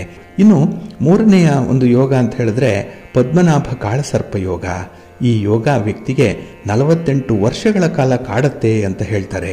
ಜನ್ಮ ಕುಂಡಲಿಯ 5ನೇ ಮನೆಯಲ್ಲಿ ರಾಹು ಮತ್ತೆ 11ನೇ ಮನೆಯಲ್ಲಿ ಕೇತುವಿನ ಆಡಳಿತ ಇದ್ರೆ ಅದು ಪದ್ಮನಾಭ ಕಾಳಸರ್ಪ ಯೋಗ ಅಂತ ಅನ್ನಿಸ್ಕೊಳ್ಳುತ್ತೆ. ಈ ಸಮಸ್ಯೆ ಇರುವಂತವ್ರಿಗೆ ಸಂತಾನಹೀನತೆ ಉಂಟಾಗುವಂಥದ್ದು, ಬಂಜೆತನ ಇರುತ್ತೆ. ಆ ದಂಪತಿಗಳಿಗೆ ಮಕ್ಕಳಾಗಲ್ಲ. ಮಕ್ಕಳೇನಾದರೂ ಆದರೂ ಕೂಡ ಮಕ್ಕಳು ಹಾದಿ ತಪ್ತಾರೆ. ಮಕ್ಕಳ ಬಗ್ಗೆನೇ ಅವರಿಗೆ ಅಧಿಕ ಚಿಂತನೆ ನಡೆಸಿ ಮಾನಸಿಕ ತೊಂದರೆಯನ್ನು ಅನುಭವಿಸುವಂತಹ ಸಾಧ್ಯತೆಗಳು ಹೆಚ್ಚಾಗಿರುತ್ತೆ. ಇನ್ನು 4ನೇದು ಕುಳಿಕ ಕಾಳಸರ್ಪ ಯೋಗ. ಈ ಒಂದು ಯೋಗ ಇರುವಂಥವ್ರಿಗೆ ಆಗಾಗ ಅಪಘಾತಗಳು ಆಗ್ತಾ ಇರುತ್ತೆ. ಆರ್ಥಿಕ ನಷ್ಟಗಳು ಅನ್ಯರಿಂದ ಆಗುವಂಥದ್ದು, ಬೇರೆಯವರಿಂದನೇ ಅವರಿಗೆ ತೊಂದರೆಗಳು ಜಾಸ್ತಿ ಆಗುತ್ತೆ. ಇದನ್ನ ಕುಳಿಕ ಕಾಳಸರ್ಪ ಯೋಗ ಅಂತ ಹೇಳಿ ಕರೀತಾರೆ. ಇಲ್ಲಿ 2ನೇ ಮನೆಯಲ್ಲಿ ರಾಹು ಮತ್ತೆ 8ನೇ ಮನೆಯಲ್ಲಿ ಕೇತು ಏನಾದರೂ ಇದ್ರೆ ಅದು ಕುಳಿಕ ಕಾಳಸರ್ಪದ ಯೋಗ ಆಗುತ್ತೆ. ಇನ್ನು ಶಂಖಪಾಲ ಕಾಳಸರ್ಪ ಯೋಗ ಅನ್ನುವಂಥದ್ದು ಇದೆ. ಈ ಯೋಗ ಸಾಮಾನ್ಯವಾಗಿ 42 ವರ್ಷಗಳ ಕಾಲ ಕಾಡುತ್ತೆ ಅಂತ ಹೇಳ್ತಾರೆ. ಇಲ್ಲಿ ರಾಹು 4ನೇ ಮನೆಯಲ್ಲಿ ಹಾಗೆ ಕೇತು 10ನೇ ಮನೆಯಲ್ಲಿ ಇದ್ರೆ ಈ ಸಮಸ್ಯೆ ಉಂಟಾಗತ್ತೆ. ಈ ದೋಷದಿಂದ ವ್ಯಕ್ತಿ ಸಾಕಷ್ಟು ಆತಂಕವನ್ನು ಎದುರಿಸಬೇಕು, ಒತ್ತಡವನ್ನ ಎದುರಿಸಬೇಕು. ಜೀವನದಲ್ಲಿ ಇವರಿಗೆ ಭದ್ರತೆ ಅನ್ನುವಂಥದ್ದೇ ಇರಲ್ಲ. ಅಲೆದಾಟದ ಜೀವನ ಇವರದ್ದಾಗಿರುತ್ತೆ. ಇನ್ನು ಮತ್ತೊಂದು ಮಹಾಪದ್ಮ ಕಾಳಸರ್ಪ ಯೋಗ. ಈ ದೋಷವನ್ನ ವ್ಯಕ್ತಿ 54 ವರ್ಷಗಳ ಕಾಲ ಅನುಭವಿಸಬೇಕಾಗತ್ತೆ ಅಂತ ಹೇಳ್ತಾರೆ. ಯಾಕೆಂದ್ರೆ ಕುಂಡಲಿಯ 6ನೇ ಮನೆಯಲ್ಲಿ ರಾಹು ಇರ್ತಾನೆ, 12ನೇ ಮನೆಯಲ್ಲಿ ಕೇತುವಿನ ವಾಸ್ತವ್ಯ ಇರುತ್ತೆ. ಈ ದೋಷದಿಂದ ಆ ವ್ಯಕ್ತಿ ಜೀವನದಲ್ಲಿ ಅಧಿಕ ಶತ್ರುಗಳು ಹುಟ್ಟಿಕೊಳ್ತಾರೆ, ಅನೇಕ ರೀತಿಯ ಕಾಯಿಲೆಗಳಿಂದ ಬಳಲ್ತಾ ಇರ್ತಾರೆ ಅನ್ನುವಂಥ ಒಂದು ವಿಚಾರ. ಇನ್ನೊಂದು ತಕ್ಷಕ ಕಾಳಸರ್ಪ ಯೋಗ. ಹಾಗಾಗಿ ಜಾತಕದಲ್ಲಿ 7ನೇ ಮನೆಯಲ್ಲಿ ರಾಹು ಮತ್ತೆ 1ನೇ ಮನೆಯಲ್ಲಿ ಕೇತು ಇದ್ರೆ ತಕ್ಷಕ ಕಾಳಸರ್ಪ ಯೋಗ ಇದೆ ಅಂತ ಹೇಳಿ ಜ್ಯೋತಿಷ್ಯ ಶಾಸ್ತ್ರ ತಿಳಿಸುತ್ತೆ. ಇನ್ನು ಮತ್ತೊಂದು ವಿಶೇಷವಾಗಿರುವಂತಹ ಒಂದು ಸರ್ಪಯೋಗ ಶೇಷ ಕಾಳಸರ್ಪ ಯೋಗ. ಈ ಕುಂಡಲಿಯ 12ನೇ ಮನೆಯಲ್ಲಿ ರಾಹು ಇದ್ದು 6ನೇ ಮನೆಯಲ್ಲಿ ಕೇತು ಇದ್ರೆ ಶೇಷ ಕಾಳಸರ್ಪ ಯೋಗ ಅಂತ ಹೇಳಿ ಕರೀತಾರೆ. ಈ ಸಮಸ್ಯೆಯ ಪ್ರಭಾವದಿಂದ ವ್ಯಕ್ತಿ ಜೀವನದಲ್ಲಿ ಸಾಕಷ್ಟು ದೌರ್ಭಾಗ್ಯವನ್ನ ಅನುಭವಿಸಬೇಕಾಗತ್ತೆ, ಅದೃಷ್ಟಹೀನರಾಗ್ತಾರೆ. ಇನ್ನು ಮತ್ತೊಂದು ಗಮನಿಸಬೇಕಾಗಿರುವಂತಹ ಒಂದು ಸರ್ಪ ಯೋಗ ಅಂತ ಹೇಳಿದ್ರೆ ಇದು ಘಟಕ ಕಾಳಸರ್ಪ ಯೋಗ. ಇಲ್ಲಿ ಜೀವನದಲ್ಲಿ ವಿವಿಧ ವಿಷಯಗಳಿಗೆ ಸಂಬಂಧಿಸಿದಂತೆ ಶಿಕ್ಷೆಯನ್ನ ಅನುಭವಿಸಬೇಕಾಗತ್ತೆ. ಇವರು ಜಾತಕದಲ್ಲಿ 10ನೇ ಮನೆಯಲ್ಲಿ ರಾಹು ಮತ್ತೆ 4ನೇ ಮನೆಯಲ್ಲಿ ಕೇತು ಇದ್ರೆ ಘಟಕ ಕಾಳಸರ್ಪ ಯೋಗ ಇವರಿಗೆ ಕಾಡ್ತಾ ಇರುತ್ತೆ. ಜೀವನದಲ್ಲಿ ಎಲ್ಲ ರೀತಿಯಲ್ಲೂ ಕೂಡ ಸಮಸ್ಯೆಗಳು. ಇವರು ಮುಟ್ಟಿದ್ದೆಲ್ಲ ಚಿನ್ನ ಆಗಲ್ಲ, ಮಣ್ಣಾಗ್ಬಿಡತ್ತೆ. ಹಾಗಾಗಿ ಅದೃಷ್ಟಹೀನರು ಅಂತ ಹೇಳಿ ಅವರನ್ನು ಅವರೇ ಶಪಿಸಿಕೊಳ್ಳುವಂಥದ್ದು. ಹಾಗಾಗಿ ಆತ್ಮವಿಶ್ವಾಸ ಇಲ್ಲದೆ ಜೀವನವನ್ನು ಮಾಡ್ತಾ ಇರ್ತಾರೆ. ಹಾಗಾಗಿ ಪ್ರತಿ ವಿಚಾರಕ್ಕೂ ಕೂಡ ಇವರು ಬೇರೆಯವರನ್ನು ಆಶ್ರಯಿಸುವಂಥದ್ದು. ಭಿಕ್ಷುಕರ ರೀತಿಯಲ್ಲಿ ಇವರು ಜೀವನವನ್ನು ಮಾಡಬೇಕಾಗತ್ತೆ. ಅಂದರೆ ಬೇರೆಯವರ ಮೇಲೆ ಡಿಪೆಂಡ್ ಆದಾಗ, ಅವರನ್ನು ಆಶ್ರಯಿಸಿದಾಗ ಅವರು ಪ್ರತಿಯೊಂದು ವಿಚಾರಕ್ಕೂ ಕೂಡ ಅವರನ್ನು ಬೇಡುವಂಥ ಒಂದು ಸ್ಥಿತಿಗೆ ಇವರು ಬರ್ತಾರೆ. ಹಾಗಾಗಿನೇ ಈ ಸರ್ಪ ಯೋಗ ಅನ್ನುವಂಥದ್ದು ಶಾಪದ ರೀತಿಯಲ್ಲಿ ಇರುವಂಥದ್ದು. ಹಾಗಾಗಿನೇ ಯಾವುದೇ ಒಂದು ಸಂದರ್ಭದಲ್ಲೂ ಕೂಡ ಈ ರೀತಿಯ ದೋಷಗಳೇನಾದರೂ ಇದ್ದರೆ ಅವುಗಳನ್ನು ನಿವಾರಣೆ ಮಾಡಿಕೊಳ್ಬೇಕು ಅನ್ನುವಂಥದ್ದು. ಅದಕ್ಕಾಗಿಯೇ ನಿಮ್ಮ ಜಾತಕವನ್ನು ಮೊದಲು ಕೂಲಂಕುಷವಾಗಿ ಪರಿಶೀಲನೆ ಮಾಡಿ ಈ ರಾಹು ಮತ್ತು ಕೇತುಗಳು ಯಾವ ಮನೆಯಲ್ಲಿದೆ ಅನ್ನುವಂಥದ್ದನ್ನು ತಿಳ್ಕೊಳ್ಬೇಕು. ಹಾಗಾಗಿನೇ ನಿಮ್ಮ ಜನ್ಮ ಕುಂಡಲಿಯನ್ನು ಅಥವಾ ನಿಮ್ಮ ಜಾತಕವನ್ನು ಪರಿಶೀಲನೆ ಮಾಡಿ ಈ ರಾಹು ಕೇತುಗಳು ಇರುವಂತಹ ಸ್ಥಾನವನ್ನು ನೀವು ಮೊದಲು ತಿಳ್ಕೊಳ್ಬೇಕು. ಇಲ್ಲಿ ರಾಹು ಮತ್ತು ಕೇತು ಸಮಾನಾಂತರವಾಗಿ ಚಲಿಸುವಂಥವರು, ಹಿಮ್ಮುಖವಾಗಿ ಚಲಿಸುವಂಥವರು. ಹಾಗೆ ಇದನ್ನು ಛಾಯಾಗ್ರಹಗಳು ಅಂತ ಹೇಳಿ ಕರೆಯುವಂಥದ್ದು ಕೂಡ ಇದೆ. ಅಂದರೆ ಈ ಎರಡೂ ಗ್ರಹಗಳಿಗೆ ಇರುವಂಥ ಅಂತರ 7 ಮನೆಗಳು. ಹಾಗಾಗಿ 1ರಲ್ಲಿ ರಾಹು ಇದ್ದರೆ 7ರಲ್ಲಿ ಕೇತು ಇರ್ತಾನೆ. ಇದು ನಿರಂತರವಾಗಿ ಇದೇ ರೀತಿಯಲ್ಲಿ ಚಲಿಸುವಂಥದ್ದು. ನಿಗದಿತ ಅವಧಿಯಲ್ಲೇ ಈ 2 ಗ್ರಹಗಳು ಕೂಡ ತಮ್ಮ ರಾಶಿಯನ್ನು ಬದಲಾವಣೆ ಮಾಡಿಕೊಳ್ತಾ ಇರ್ತಾರೆ. ಹಾಗಾಗಿ ಬಹಳ ಮುಖ್ಯವಾಗಿ ಜಾತಕದಲ್ಲಿ ಈ ವಿಚಾರಗಳನ್ನು ಗಮನಿಸಬೇಕು ಅಂತ ಹೇಳ್ತಾ, ಇನ್ನು ಒಂದು ಜಿಜ್ಞಾಸೆಯ ಪ್ರಶ್ನೆ ಅಂತ ಹೇಳಿದ್ರೆ, ಇಷ್ಟೆಲ್ಲ ದೋಷಗಳಿದೆ, ಮನುಷ್ಯನ ಆಯಸ್ಸೇ ಈ ಸರ್ಪ ದೋಷದಿಂದ ತುಂಬಿ ಹೋಗಿದೆಯಲ್ಲ. ಯಾಕೆಂದರೆ ರಾಹು ಕೇತುಗಳು ಒಂದಲ್ಲ ಒಂದು ಸಂದರ್ಭದಲ್ಲಿ ಮನೆಯನ್ನು ಬದಲಾವಣೆ ಮಾಡಿದಾಗ ಪ್ರತಿಯೊಬ್ಬರಿಗೂ ಕೂಡ ಈ ದೋಷ ಅನ್ನುವಂಥದ್ದು ತಟ್ಟತ್ತೆ. ಹಾಗಾದರೆ ಇದಕ್ಕೆ ಪರಿಹಾರ ಇಲ್ವೇ ಅನ್ನುವಂಥ ಒಂದು ವಿಚಾರ ಮನಸ್ಸಿಗೆ ಬರುತ್ತೆ. ಖಂಡಿತ ಜ್ಯೋತಿಷ್ಯ ಶಾಸ್ತ್ರ ಪರಿಹಾರವನ್ನು ಕೂಡ ಹೇಳುತ್ತೆ. ನಮ್ಮ ಹಿರಿಯರು ಅದನ್ನು ಅನುಸರಣೆ ಮಾಡಿದ್ದಾರೆ. ಹಾಗಾಗಿ ವಿಧಿಪೂರ್ವಕವಾಗಿ ನಂಬಿಕೆಯಿಂದ ನಿಷ್ಠೆಯಿಂದ ಮಾಡುವಂತಹ ಪರಿಹಾರಗಳಿಗೆ ವಿಶೇಷ ಮಾನ್ಯತೆ ಇದೆ. ಆಗ ಮನಸ್ಸಿಗೆ ಸಮಾಧಾನ ರೂಪದಲ್ಲಿ ಇಂತಹ ದೋಷಗಳನ್ನು ಪರಿಹಾರ ಮಾಡಿಕೊಳ್ಳಿಕ್ಕೂ ಕೂಡ ಸಾಧ್ಯ ಆಗುತ್ತೆ. ಹಾಗೆ ಈ ರಾಹು ಮತ್ತು ಕೇತು ಇವುಗಳಿಗೆ ಸಂಬಂಧಿಸಿದಂತಹ ಮಂತ್ರಗಳನ್ನು ಹೇಳಿಕೊಳ್ಳುವಂಥದ್ದು ಬಹಳ ಸೂಕ್ತವಾದಂಥ ಒಂದು ಪರಿಹಾರ. ಹಾಗೆ ನವಗ್ರಹಗಳ ಪೂಜೆಯನ್ನು ಮಾಡುವಂಥದ್ದು, ನವಗ್ರಹಗಳಿಗೆ ಸಂಬಂಧಪಟ್ಟಂತಹ ಧಾನ್ಯಗಳನ್ನು ದಾನ ಮಾಡುವಂಥದ್ದು ಬಹಳ ವಿಶೇಷ. ಹಾಗೆ ಮನೆಯಲ್ಲಿರುವಂತಹ ಹಿರಿಯರನ್ನು ಗೌರವಿಸಬೇಕು. ಎಲ್ಲಿ ನೀವು ಹಿರಿಯರಿಗೆ ಅಗೌರವವನ್ನು ತೋರಿಸ್ತೀರೋ ಅಲ್ಲಿ ಈ ಸರ್ಪದೋಷಗಳು ತಾನಾಗಿ ಸುತ್ತಿಕೊಳ್ಳುತ್ತೆ. ಅದರಿಂದ ಬಿಡುಗಡೆ ಅನ್ನುವಂಥದ್ದು ಕಷ್ಟ ಸಾಧ್ಯವಾಗುತ್ತೆ.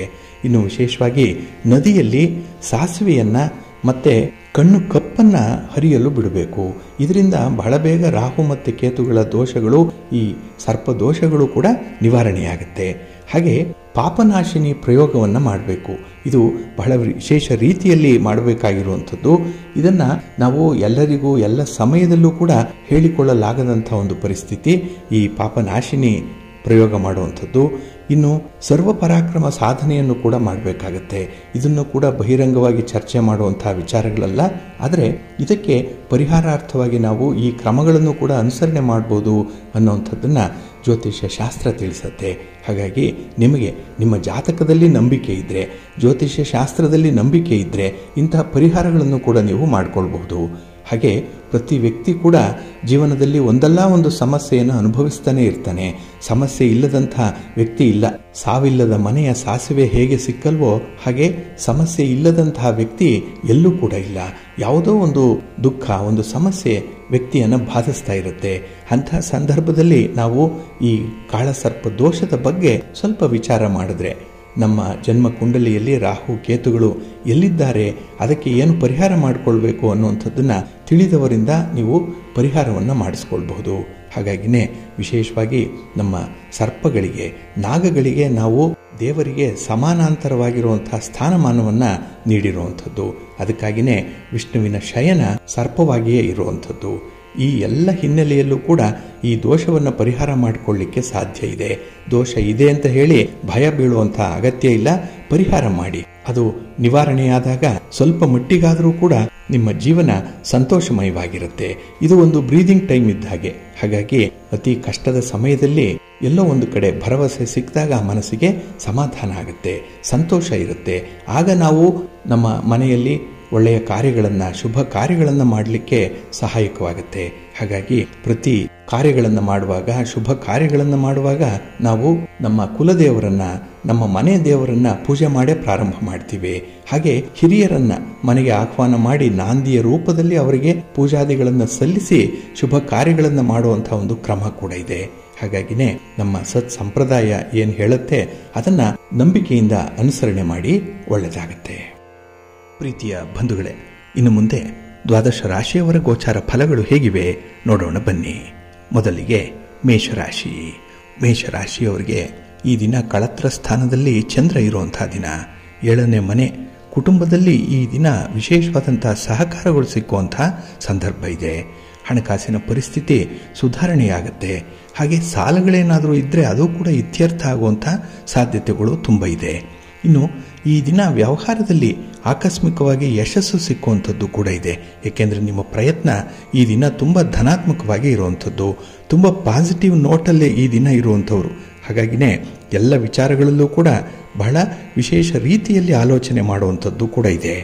ಇನ್ನು ಈ ದಿನ ಶುಭ ಕಾರ್ಯಗಳಿಗೆ ಆಹ್ವಾನಗಳು ಬರುವಂಥದ್ದು, ಹಾಗೆ ಈ ದಿನ ನಿಮ್ಮ ಹಳೆಯ ಸ್ನೇಹಿತರನ್ನು ಭೇಟಿ ಮಾಡುವಂಥದ್ದು, ಕಷ್ಟ ಸುಖಗಳ ವಿಚಾರ ವಿನಿಮಯ ಆಗುವಂಥದ್ದು ಕೂಡ ಇರುತ್ತೆ. ಹಾಗೆ ಈ ದಿನ ನಿಮ್ಮ ವೃತ್ತಿಯಲ್ಲಿ ಸ್ವಲ್ಪ ಮಟ್ಟಿನ ಧನಾತ್ಮಕವಾದಂಥ ಬೆಳವಣಿಗೆ ಕಾಣಿಸುವಂಥದ್ದು ಕೂಡ ಇದೆ. ಇದು ನಿಮ್ಮ ಶ್ರಮಕ್ಕೆ ಸಂದ ಗೌರವ, ನಿಮ್ಮ ಮಾತಿಗೆ ಈ ದಿನ ಸಿಕ್ಕುವಂಥ ಒಂದು ಗೌರವ, ಬೆಲೆಯದು. ಹಾಗೆ ಈ ದಿನದಲ್ಲಿ ವ್ಯವಹಾರದಲ್ಲಿ ಪ್ರತಿಸ್ಪರ್ಧಿಗಳನ್ನು ಕೂಡ ಎದುರಿಸಬೇಕಾಗತ್ತೆ. ಹಾಗಾಗಿ ಸ್ಪರ್ಧೆಗಳು ಇದ್ದಾಗ ಬಹಳ ಜಾಗೃತರಾಗಿ ಇರ್ತಾರೆ. ಅದೇ ರೀತಿಯಲ್ಲಿ ಈ ದಿನ ಕೂಡ ನೀವು ತುಂಬ ಅಲರ್ಟ್ ಆಗಿ ಇರಬೇಕಾಗತ್ತೆ. ಅಂಥ ಒಂದು ಅವಕಾಶ ಈ ದಿನ ನಿಮಗೆ ಸಿಕ್ಕುವಂಥದ್ದು ಕೂಡ ಇದೆ. ಇನ್ನು ಈ ದಿನ ಭೂಮಿಗೆ ಸಂಬಂಧಪಟ್ಟಂತಹ ವಿಚಾರಗಳು, ರಿಯಲ್ ಎಸ್ಟೇಟ್ನಲ್ಲಿ ವ್ಯವಹಾರ ಮಾಡುವಂಥವ್ರಿಗೆ ಈ ದಿನ ಭೂಮಿಯಿಂದ ಒಳ್ಳೆಯ ಲಾಭಗಳು ಇರುವಂಥದ್ದು. ಅದರಲ್ಲೂ ದಳ್ಳಾಳಿಗಳಿಗೆ ಈ ದಿನ ಅತ್ಯುತ್ತಮವಾದಂತಹ ಒಂದು ಸಂದರ್ಭ ಇದೆ. ಹಾಗೆ ಈ ದಿನ ರಾಜಕಾರಣಿಗಳಿಗಾಗಲಿ ಅಥವಾ ವೃತ್ತಿಪರವಾದಂತಹ ವ್ಯಾಪಾರಸ್ಥರಿಗಾಗಲಿ ಅಥವಾ ಬೇರೆ ಊರಿನಲ್ಲಿ ಕೆಲಸ ಮಾಡುವಂಥವ್ರಿಗಾಗಲಿ ಈ ದಿನ ಶುಭ ಫಲಗಳ ಯೋಗ ಚೆನ್ನಾಗಿದೆ. ಏಕೆಂದರೆ ನಿಮ್ಮ ವ್ಯವಹಾರಗಳು ಲಾಭದಾಯಕವಾಗಿ ಮುಕ್ತಾಯವಾಗುತ್ತೆ. ಹಾಗೆ ಹೊಸ ಹೊಸ ಪ್ರೋತ್ಸಾಹಗಳು ಕೂಡ ದೊರೆಯುವಂಥದ್ದು. ನಿಮ್ಮ ಒಂದು ಯೋಜನೆಗಾಗಲಿ ನಿಮ್ಮ ಆಲೋಚನೆಗಾಗಲಿ ಈ ದಿನ ಉತ್ತಮ ಪ್ರೇರೇಪಣೆ ಎನ್ನುವಂಥದ್ದು ಸಿಕ್ಕತ್ತೆ. ನಿಮ್ಮ ಸಂಗಾತಿ, ನಿಮ್ಮ ಪ್ರೀತಿ ಪಾತ್ರರಿಂದ ನಿಮಗೆ ಎಲ್ಲ ರೀತಿಯ ಸಹಕಾರಗಳು ಕೂಡ ಸಿಕ್ಕುವಂಥ ಒಂದು ವಿಶೇಷ ದಿನ, ಸಂತೋಷದ ದಿನ. ಅದಕ್ಕಾಗಿಯೇ ನಿಮ್ಮ ಮನೆ ದೇವರನ್ನು ಸ್ಮರಣೆ ಮಾಡಿಕೊಳ್ಳಿ, ಶಿವ ಪಾರ್ವತಿಯರ ದರ್ಶನ ಮಾಡಿಕೊಳ್ಳಿ, ಶಿವ ಸ್ತೋತ್ರವನ್ನು ಈ ದಿನ ಹೇಳ್ಕೊಳ್ಳಿ, ಒಳ್ಳೆಯದಾಗತ್ತೆ. ನಿಮ್ಮ ಅದೃಷ್ಟದ ಬಣ್ಣ ಕೆಂಪು, ಅದೃಷ್ಟದ ದಿಕ್ಕು ಪೂರ್ವ ದಿಕ್ಕು, ಅದೃಷ್ಟ ಸಂಖ್ಯೆ 1. ವೃಷಭ ರಾಶಿ. ವೃಷಭ ರಾಶಿಯವರಿಗೆ ಈ ದಿನ 6ರ ಸ್ಥಾನದಲ್ಲಿ ಚಂದ್ರ ಇರುವಂಥ ದಿನ. ಹಾಗಾಗಿನೇ ನಿಮ್ಮ ಕೆಲಸ ಕಾರ್ಯಗಳು ಮುತುವರ್ಜಿಯಿಂದ ಆಗುವಂಥದ್ದು. ನೀವು ಕೈ ಬಿಟ್ಟರೂ ನಿಮ್ಮ ಕೆಲಸಕ್ಕೆ ಯಾರೋ ಒಬ್ಬರು ಜವಾಬ್ದಾರರು ಬರ್ತಾರೆ. ಹಾಗಾಗಿನೇ ಈ ರೆಸ್ಪಾನ್ಸಿಬಿಲಿಟಿ ಅನ್ನುವಂಥ ವಿಚಾರದಲ್ಲಿ ಈ ದಿನ ನಿಮಗೆ ತುಂಬ ಅದೃಷ್ಟ ಅನ್ನುವಂಥದ್ದು ಇದೆ. ಹಾಗೆ ಈ ದಿನ ಅನಿರೀಕ್ಷಿತ ಪ್ರಯಾಣ ಬರಬಹುದು. ಅದು ಕೂಡ ಮುನ್ನೆಚ್ಚರಿಕೆಯಿಂದ ಮಾಡುವಂತಹ ಸಂದರ್ಭ ಇದೆ. ಆ ಪ್ರಯಾಣ ನಿಮಗೆ ಶುಭ ಲಾಭವನ್ನು ಕೂಡ ತರುತ್ತೆ. ಇನ್ನು ವೃತ್ತಿರಂಗದಲ್ಲಿ ಹಿರಿಯ ಅಧಿಕಾರಿಗಳಿಂದ ಒಳ್ಳೆಯ ಮಾರ್ಗದರ್ಶನ ಈ ದಿನ ಸಿಕ್ಕುವಂಥದ್ದು, ಸಹೋದ್ಯೋಗಿಗಳಿಂದ ಸಹಕಾರ ಸಿಕ್ಕತ್ತೆ. ಇದರಿಂದ ಕೆಲಸಗಳು ಬಹಳ ಯಶಸ್ವಿಯಾಗಿ ನೀವು ಮುನ್ನಡೆಸಲಿಕ್ಕೆ ಸಾಧ್ಯವಾಗುತ್ತೆ. ಹಾಗೆ ಈ ದಿನ ಹೋಟೆಲ್ ಉದ್ಯಮಿಗಳಿಗಾಗಲಿ ಅಥವಾ ಬೀದಿ ಬರಿ ವ್ಯಾಪಾರ ಮಾಡುವಂಥವ್ರಿಗಾಗಲಿ ಅಪಾರವಾದ ಲಾಭ ಸಿಕ್ಕುವಂಥದ್ದು ಕೂಡ ಇದೆ. ನಿಮ್ಮ ವ್ಯಾಪಾರ ವ್ಯವಹಾರಗಳು ಈ ದಿನ ಬಹಳ ಜೋರಾಗಿ ನಡೆಯುತ್ತೆ. ಇನ್ನು ಈ ದಿನದಲ್ಲಿ ನೀವು ಮಾಡುವಂಥ ಒಂದೇ ಒಂದು ಸಣ್ಣ ತಪ್ಪು, ಇದರಿಂದ ಇಡೀ ದಿನ ಪಶ್ಚಾತ್ತಾಪ ಪಡಬೇಕಾಗತ್ತೆ. ಹಾಗಾಗಿ ನಿಮ್ಮ ಒಂದು ಕುಟುಂಬದಲ್ಲಿ ನಡೆಯುವಂತಹ ಚರ್ಚೆ, ಮಾತುಕತೆ, ಇದರಲ್ಲಿ ನಿಮ್ಮ ತಪ್ಪು ಅಭಿಪ್ರಾಯದಿಂದ ವ್ಯಕ್ತವಾಗುವಂಥ ಒಂದು ಮಾತು ಈ ಪಶ್ಚಾತ್ತಾಪಕ್ಕೆ ಕಾರಣವಾಗ್ಬಿಡತ್ತೆ. ಹಾಗಾಗಿ ನಿಮ್ಮ ಮಾತಿನ ಬಗ್ಗೆ ಈ ದಿನ ಸ್ವಲ್ಪ ಎಚ್ಚರಿಕೆಯಿಂದ ಇರಬೇಕಾಗತ್ತೆ. ಹಾಗೆ ನಿಮಗೆ ಈ ದಿನ ಬರುವಂಥ ಅವಕಾಶಗಳೇನಿದೆ ಅದನ್ನು ಸಮರ್ಥವಾಗಿ ಬಳಸ್ಕೊಳ್ಬೇಕು. ಸ್ವಲ್ಪ ವಿವೇಚನೆ ಅನ್ನುವಂಥದ್ದು ಯಾವುದೋ ಒಂದು ವಿಚಾರದಲ್ಲಿರುತ್ತೆ. ಆದರೆ ಎಲ್ಲವನ್ನೂ ಕೂಡ ನೀವು ಈ ದಿನದಲ್ಲಿ ಸರಿದೂಗಿಸ್ಬೇಕಾಗತ್ತೆ. ಹಾಗಾಗಿನೇ ಈ ಸಮತೋಲನ ಅನ್ನುವಂಥದ್ದು ಅಥವಾ ಎಲ್ಲದರಲ್ಲೂ ಕೂಡ ಸಹಭಾಗಿತ್ವ ಅನ್ನುವಂಥದ್ದನ್ನು ಈ ದಿನ ಸ್ವಲ್ಪ ನೀವು ಎಚ್ಚರಿಕೆಯಿಂದ ಮುಂದುವರಿಸಿ. ಹಾಗೆ ಈ ದಿನ ನಿಮ್ಮ ಕಾರ್ಯಕ್ಷಮತೆಯಿಂದ ಪ್ರಶಂಸೆಗೆ ಒಳಗಾಗುವಂಥ ಸಾಧ್ಯತೆ ಜಾಸ್ತಿ ಇದೆ. ಎಲ್ಲ ವಿಚಾರಗಳು ಕೂಡ ಕಾರ್ಯಗತವಾಗುತ್ತೆ.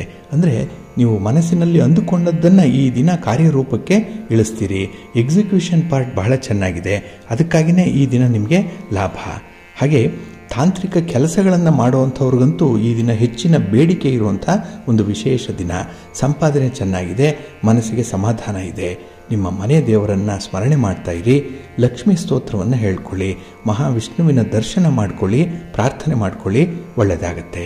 ನಿಮ್ಮ ಅದೃಷ್ಟದ ಬಣ್ಣ ಬಿಳುಪು, ಅದೃಷ್ಟದ ದಿಕ್ಕು ಪೂರ್ವ ದಿಕ್ಕು, ಅದೃಷ್ಟ ಸಂಖ್ಯೆ 1. ಮಿಥುನ ರಾಶಿ. ಮಿಥುನ ರಾಶಿಯವರಿಗೆ ಈ ದಿನ ಪೂರ್ವ ಪುಣ್ಯ ಸ್ಥಾನದಲ್ಲಿ ಚಂದ್ರ ಇರುವಂಥ ದಿನ. ಹಾಗಾಗಿನೇ ಸ್ವಲ್ಪ ಆತುರತೆ ಇರುತ್ತೆ, ಕಾತುರತೆ ಅನ್ನುವಂಥದ್ದು ಇರುತ್ತೆ. ವ್ಯವಹಾರಗಳಲ್ಲಿ ಸ್ವಲ್ಪ ನಿಧಾನ ಅನ್ನುವಂಥದ್ದು ಇಲ್ಲ, ತಾಳ್ಮೆ ಮೊದಲೇ ಇಲ್ಲ ಈ ದಿನದಲ್ಲಿ. ಹಾಗಾಗಿ ಯಾವುದೇ ವಿಚಾರದಲ್ಲೂ ಕೂಡ ಸಾಧಕ ಬಾಧಕಗಳನ್ನು ಯೋಚನೆ ಮಾಡುವಷ್ಟು ಪುರ್ಸೊತ್ತಿಲ್ಲ. ಹಾಗಾಗಿನೇ ಕೆಲಸಗಳು ಬೇಗ ಆಗಿಬಿಡಬೇಕು ಅನ್ನುವಂಥ ಒಂದೇ ಒಂದು ವಿಚಾರಧಾರೆ ನಿಮ್ಮಲ್ಲಿ ಇರುವಂಥದ್ದು. 1 ಪಾಯಿಂಟ್ ಅಜೆಂಡಾ ಏನಂದರೆ ಕೆಲಸ ಆಗಬೇಕು ಅಷ್ಟೇ, ಆ ರೀತಿಯಲ್ಲಿ. ಹಾಗಾಗಿನೇ ಕೆಲವು ಕ್ಷೇತ್ರಗಳಲ್ಲಿ ಋಣಾತ್ಮಕವಾದಂಥ ಒಂದು ವಾತಾವರಣ ಇರುತ್ತೆ. ಏಕೆಂದರೆ ನೀವು ನೋಡುವಂಥ ದೃಷ್ಟಿಕೋನವೇ ಬೇರೆ, ಅಲ್ಲಿ ವಾಸ್ತವಿಕತೆಯೇ ಬೇರೆ ಇರುವಂಥದ್ದು, ಒಂದಕ್ಕೊಂದು ತಾಳೆ ಆಗಲ್ಲ. ಹಾಗಾಗಿನೇ ಈ ದಿನ ನಿಮಗೆ ಸ್ವಲ್ಪ ಹಿನ್ನಡೆ ಉಂಟಾಗುವಂಥದ್ದು, ಹಣಕಾಸಿನ ವಿಚಾರದಲ್ಲಿ ಮಿಶ್ರ ಫಲಗಳಿರುವಂಥ ಸಂದರ್ಭ ಇದೆ. ಹಾಗೆ ಈ ದಿನ ವ್ಯರ್ಥವಾದ ವೆಚ್ಚಗಳು ಹೆಚ್ಚಾಗುತ್ತೆ. ನೀವು ಎಷ್ಟೇ ತಡೀಬೇಕು ಅಂತಂದರೂ ಕೂಡ ಖರ್ಚನ್ನು ನಿಮ್ಮಿಂದ ನಿಯಂತ್ರಣ ಮಾಡಲಿಕ್ಕೆ ಸಾಧ್ಯ ಇಲ್ಲ. ಹಾಗೆ ಬೇರೆಯವರನ್ನು ಓಲೈಸಲಿಕ್ಕಾಗಿ, ಹಾಗೆ ನೀವು ಧಾರಾಳವಾಗಿದ್ದೀರಿ ಅಂತ ಹೇಳಿ ತೋರಿಸ್ಕೊಳ್ಳಿಕ್ಕೇ ಈ ದಿನ ಹೆಚ್ಚು ಖರ್ಚು ಮಾಡಬೇಕು ಅನ್ನುವಂಥ ಅನಿವಾರ್ಯತೆ ಇದೆ. ಹಾಗೆ ಈ ದಿನ ದೂರದ ಪ್ರಯಾಣ ಕೂಡ ನಿಮಗೆ ಸ್ವಲ್ಪ ತ್ರಾಸದಾಯಕವಾಗಿರುತ್ತೆ. ಬಂಧು ಮಿತ್ರರೊಡನೆ ಈ ದಿನದಲ್ಲಿ ಆತುರವಾಗಿ ಮಾತಾಡುವಂಥದ್ದು, ನಿಮ್ಮ ಅಭಿಪ್ರಾಯಗಳನ್ನು ಸೂಚಿಸುವ ಸಂದರ್ಭದಲ್ಲಿ ಹಿಂದೆ ಮುಂದೆ ನೋಡದೆ ಮಾತಾಡುವಂಥದ್ದು, ಇವೆಲ್ಲ ದುಡುಕುತನದಿಂದ ಆಗುವಂಥ ಕೆಲವು ಅವಘಡಗಳು. ಹಾಗಾಗಿ ಇವೆಲ್ಲವೂ ಕೂಡ ನಿಮ್ಮ ಒಂದು ಪ್ರಗತಿ ಆರೋಗ್ಯಕ್ಕೆ ಒಳ್ಳೆಯದಲ್ಲ. ಅದನ್ನು ಸ್ವಲ್ಪ ನಿಯಂತ್ರಣ ಮಾಡಬೇಕಾಗತ್ತೆ. ಇನ್ನು ಈ ದಿನದಲ್ಲಿ ಪದೇ ಪದೇ ಕೆಲಸ ಕಾರ್ಯಗಳಿಗೆ ಅಡ್ಡಿ ಆತಂಕಗಳು ಬರ್ತಾ ಇದ್ದರೆ ಅಲ್ಲಿ ನೀವು ಆರಂಭ ಮಾಡುವಂಥ ಸಮಯ ಸರಿಯಾಗಿರಲ್ಲ, ಅಥವಾ ಪೂರ್ವ ಸಿದ್ಧತೆ ಸ್ವಲ್ಪ ಉಲ್ಟಾ ಪಲ್ಟಾ ಆಗಿರುವಂಥದ್ದು ಇರುತ್ತೆ. ಹಾಗಾಗಿನೇ ನಿಮ್ಮ ಪ್ರತಿ ಕೆಲಸದಲ್ಲೂ ಕೂಡ ಸ್ವಲ್ಪ ಮುತುವರ್ಜಿಯಿಂದ ಮುಂದುವರಿರಿ, ಒಳ್ಳೆಯದಾಗುತ್ತೆ. ನಿಮ್ಮ ಮನೆ ದೇವರನ್ನು ಸ್ಮರಣೆ ಮಾಡ್ತಾ ಇರಿ.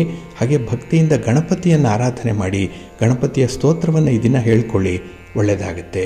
ವಿಘ್ನಗಳು ಬಹಳ ಬೇಗ ನಿಮಗೆ ನಿವಾರಣೆಯಾಗಿ ಕೆಲಸ ಸಿದ್ಧಿಯಾಗುತ್ತೆ. ನಿಮ್ಮ ಅದೃಷ್ಟದ ಬಣ್ಣ ತಿಳಿ ಹಸಿರು, ಅದೃಷ್ಟದ ದಿಕ್ಕು ಈಶಾನ್ಯ ದಿಕ್ಕು, ಅದೃಷ್ಟ ಸಂಖ್ಯೆ 3. ಕರ್ಕಾಟಕ ರಾಶಿ. ಕರ್ಕಾಟಕ ರಾಶಿಯವರಿಗೆ ಈ ದಿನ ಚತುರ್ಥದಲ್ಲಿ ನಿಮ್ಮ ರಾಶಿಯ ಅಧಿಪತಿಯಾದಂತಹ ಚಂದ್ರ ಸ್ಥಿತನಾಗಿದ್ದಾನೆ. 4ನೇ ಮನೆ ಸುಖಸ್ಥಾನ. ಆದರೆ ಈ ದಿನ ನೀವು ಸುಖದಿಂದ ವಂಚಿತರಾಗುವಂಥ ನತದೃಷ್ಟರು, ಅದೃಷ್ಟ ಇಲ್ಲ. ಏಕೆಂದರೆ ಕೈಗೆ ಬಂದ ತುತ್ತು ಬಾಯಿಗಿಲ್ಲ ಅನ್ನೋ ಹಾಗೆ ಎಲ್ಲ ಪ್ರಯತ್ನಗಳನ್ನೂ ಮಾಡ್ತೀರಿ, ಸರ್ವ ರೀತಿಯಲ್ಲೂ ಕೂಡ ಮುತುವರ್ಜಿ ಇದೆ. ಆದರೆ ಎಲ್ಲೋ ಒಂದು ಕಡೆ ಯಾಮಾರುವಂಥದ್ದು ಇದೆ, ಯಾರನ್ನೋ ನಂಬಿ ಮೋಸ ಹೋಗುವಂಥದ್ದು, ಬೆಳ್ಳಗಿರುವುದೆಲ್ಲ ಹಾಲಲ್ಲ ಅನ್ನುವಂಥದ್ದು ಗೊತ್ತಿದ್ದು ತಪ್ಪು ಮಾಡುವಂಥ ವ್ಯಕ್ತಿತ್ವ ಈ ದಿನ ಇರುತ್ತೆ. ಹಾಗಾಗಿ ಈ ದಿನ ನಿಮ್ಮ ಸ್ನೇಹಿತರ ಮೇಲಿರುವಂಥ ಒಂದು ನಂಬಿಕೆ ಏನಿದೆ ಅದರ ಬಗ್ಗೆ ನೀವು ಕೂಲಂಕುಷವಾಗಿ ವಿಚಾರ ಮಾಡಬೇಕಾಗತ್ತೆ. ಎಲ್ಲರನ್ನ ನಂಬೋ ಹಾಗಿಲ್ಲ, ಎಲ್ಲರ ಮೇಲೂ ಅಪನಂಬಿಕೆ ಪಡೋ ಹಾಗೂ ಇಲ್ಲ. ಹಾಗಾಗಿ ಈ ಜೀವನ ಅನ್ನುವಂಥದ್ದೇ ನಿಮಗೆ ತುಂಬ ಬ್ಯಾಲೆನ್ಸ್ ಆಗಿ ನೋಡಬೇಕಾಗತ್ತೆ. ತುಂಬ ಸ್ಪರ್ಧೆ ಇದೆ. ಹಾಗೆ ಕೆಲವೊಂದು ಸೂಕ್ಷ್ಮವಾದಂಥ ವಿಚಾರಗಳನ್ನು ಈ ದಿನ ಮನಸ್ಸಿಗೆ ತಂದುಕೊಳ್ಳುವಂಥದ್ದು ಕೂಡ ಇದೆ. ಹಾಗಾಗಿ ಎಂದೂ ಯೋಚನೆ ಮಾಡಿರದಂತಹ ಒಂದು ವಿಚಾರ ಈ ದಿನ ನಿಮ್ಮ ಮನಸ್ಸಿಗೆ ಬರುವಂಥದ್ದು. ಹಾಗಾಗಿ ಮುಂದಿನ ಒಂದು ಹಣಕಾಸಿನ ವಿಚಾರದಲ್ಲಿ, ವ್ಯಾಪಾರದಲ್ಲಿ, ವ್ಯವಹಾರದಲ್ಲಿ, ನಿಮ್ಮ ಸ್ವಂತ ಬಿಸಿನೆಸ್ಸಲ್ಲಿ ಈ ದಿನ ನೀವು ತೆಗೆದುಕೊಳ್ಳುವಂಥ ನಿರ್ಧಾರ ಕಾರಣವಾಗುತ್ತೆ. ಹಾಗಾಗಿನೇ ಯಾವಾಗ ನಿಮ್ಮ ಮನಸ್ಸು ಪ್ರಶಾಂತವಾಗಿರುತ್ತೆ, ಯಾವಾಗ ಒಂದು ದೂರದೃಷ್ಟಿ ಆಲೋಚನೆ ಇರುತ್ತೆ, ನಾಳಿನ ಭವಿಷ್ಯದ ಒಂದು ವಿಷನ್ ಅನ್ನುವಂಥದ್ದು ಇರುತ್ತೆ, ಆಗ ತೀರ್ಮಾನವನ್ನು ಕೈಗೊಳ್ಳಲಿಕ್ಕೆ ಕೂತ್ಕೊಳ್ಳಿ. ಹಾಗೆ ನುರಿತವರ, ಬಲ್ಲವರ, ಹಾಗೆ ಅನುಭವಸ್ಥರ ಒಂದು ಮಾರ್ಗವನ್ನು ನೀವು ಅನುಸರಣೆ ಮಾಡುವಂಥದ್ದು, ಅವರ ಸಲಹೆಯನ್ನು ಕೇಳಿಕೊಳ್ಳುವಂಥದ್ದನ್ನು ಮಾತ್ರ ಮರಿಬೇಡಿ. ಇನ್ನು ಈ ದಿನದಲ್ಲಿ ವ್ಯವಹಾರದ ಚಟುವಟಿಕೆಗಳಲ್ಲಿ ನಿಮ್ಮ ನೆಟ್ವರ್ಕ್ ಅನ್ನುವಂಥದ್ದು ವಿಸ್ತರಣೆಯಾಗುತ್ತೆ. ಆದರೆ ಅದರ ಬಗ್ಗೆ ಕೂಡ ಈ ದಿನ ನೀವು ಗಮನ ಹರಿಸಬೇಕು. ಏಕೆ ಅಂತ ಹೇಳಿದ್ರೆ ಕೆಲವು ಆಗದ ವ್ಯಕ್ತಿಗಳಿದ್ದಾರೆ, ಹಿತಶತ್ರುಗಳಿದ್ದಾರೆ. ನಿಮ್ಮ ಅಭಿವೃದ್ಧಿಯನ್ನು ಕಂಡು ಹೊಟ್ಟೆ ಹುರಿ ಪಡುವಂಥವರೇ ನಿಮ್ಮ ಜೊತೆಯಲ್ಲಿದ್ದಾರೆ. ಅಂಥವರ ಬಗ್ಗೆ ಈ ದಿನ ನೀವು ಗಮನ ಇಡಬೇಕಾಗತ್ತೆ.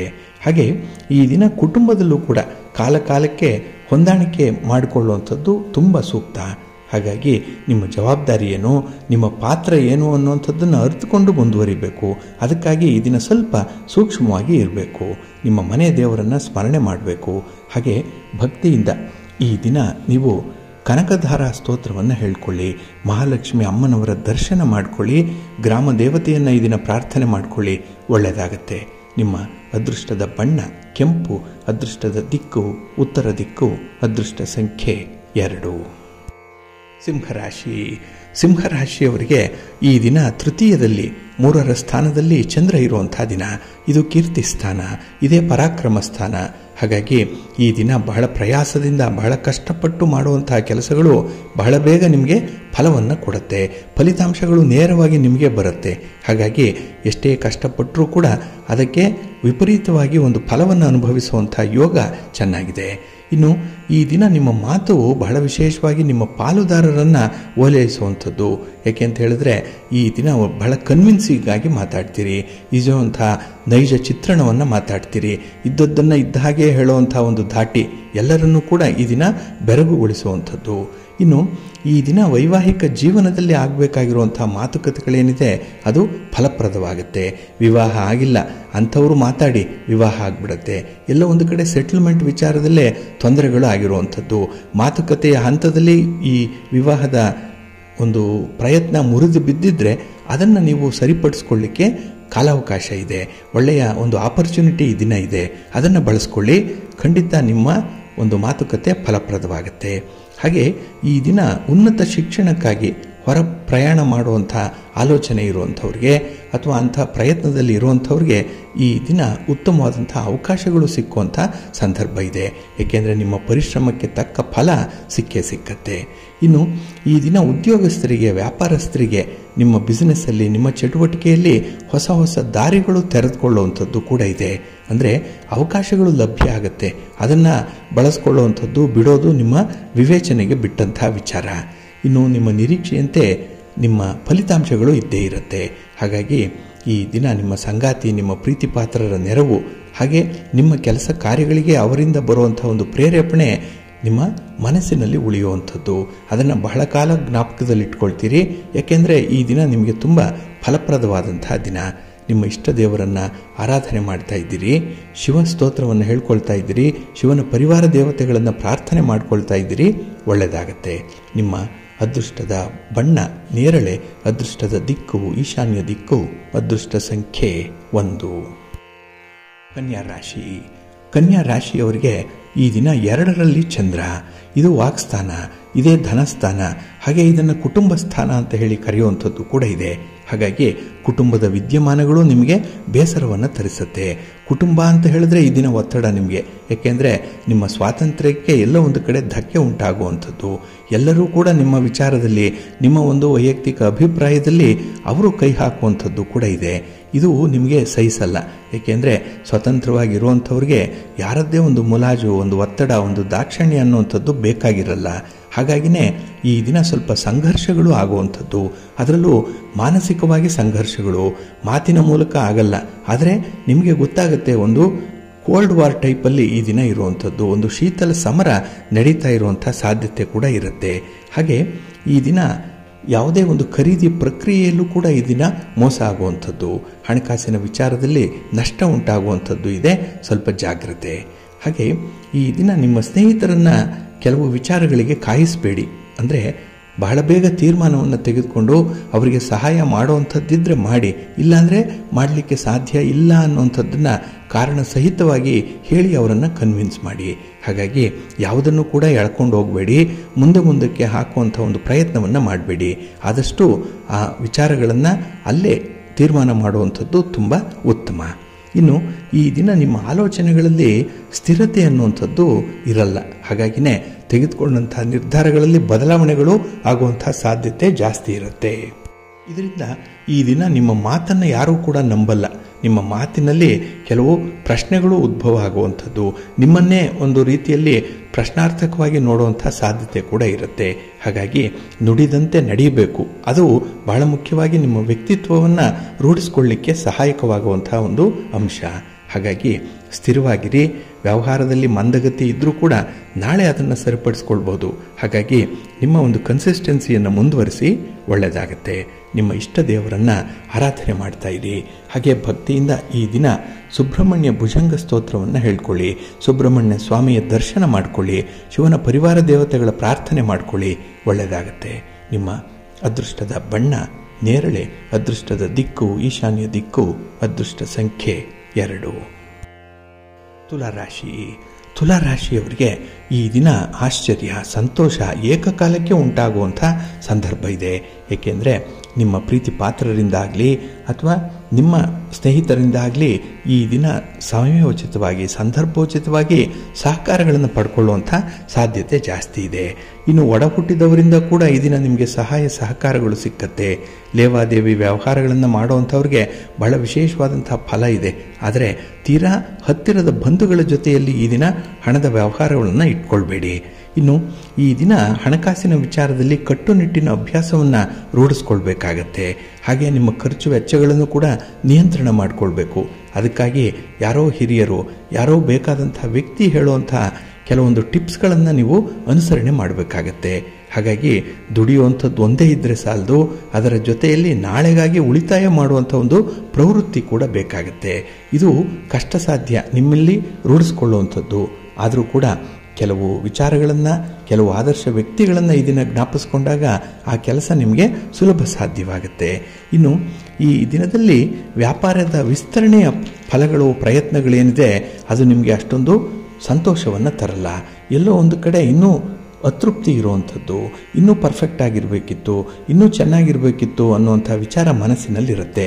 ಆದರೆ ಪೂರ್ವ ಸಿದ್ಧತೆ ಇಲ್ಲದೆ ಇಷ್ಟಾದರೂ ಆಯ್ತಲ್ಲ ಅನ್ನುವಂಥ ಸಮಾಧಾನ ಮನಸ್ಸಿನ ಮತ್ತೊಂದು ಮೂಲೆಯಲ್ಲೂ ಇರುವಂಥದ್ದು. ಹಾಗೆ ಈ ದಿನ ಧಾರ್ಮಿಕ ಕಾರ್ಯಗಳಲ್ಲಿ ಆಸಕ್ತಿ ಹೆಚ್ಚಾಗುತ್ತೆ. ದೇವಾಲಯ ದರ್ಶನ ಇದೆ, ಭಗವಂತನ ಆರಾಧನೆ ಇದೆ. ಹಾಗೆ ಈ ದಿನ ಮನೆ ಮಂದಿ ಒಂದು ಪುಟ್ಟ ಪ್ರವಾಸವನ್ನು ಕೈಗೊಳ್ಳುವಂಥ ಸಾಧ್ಯತೆ ಕೂಡ ಇದೆ.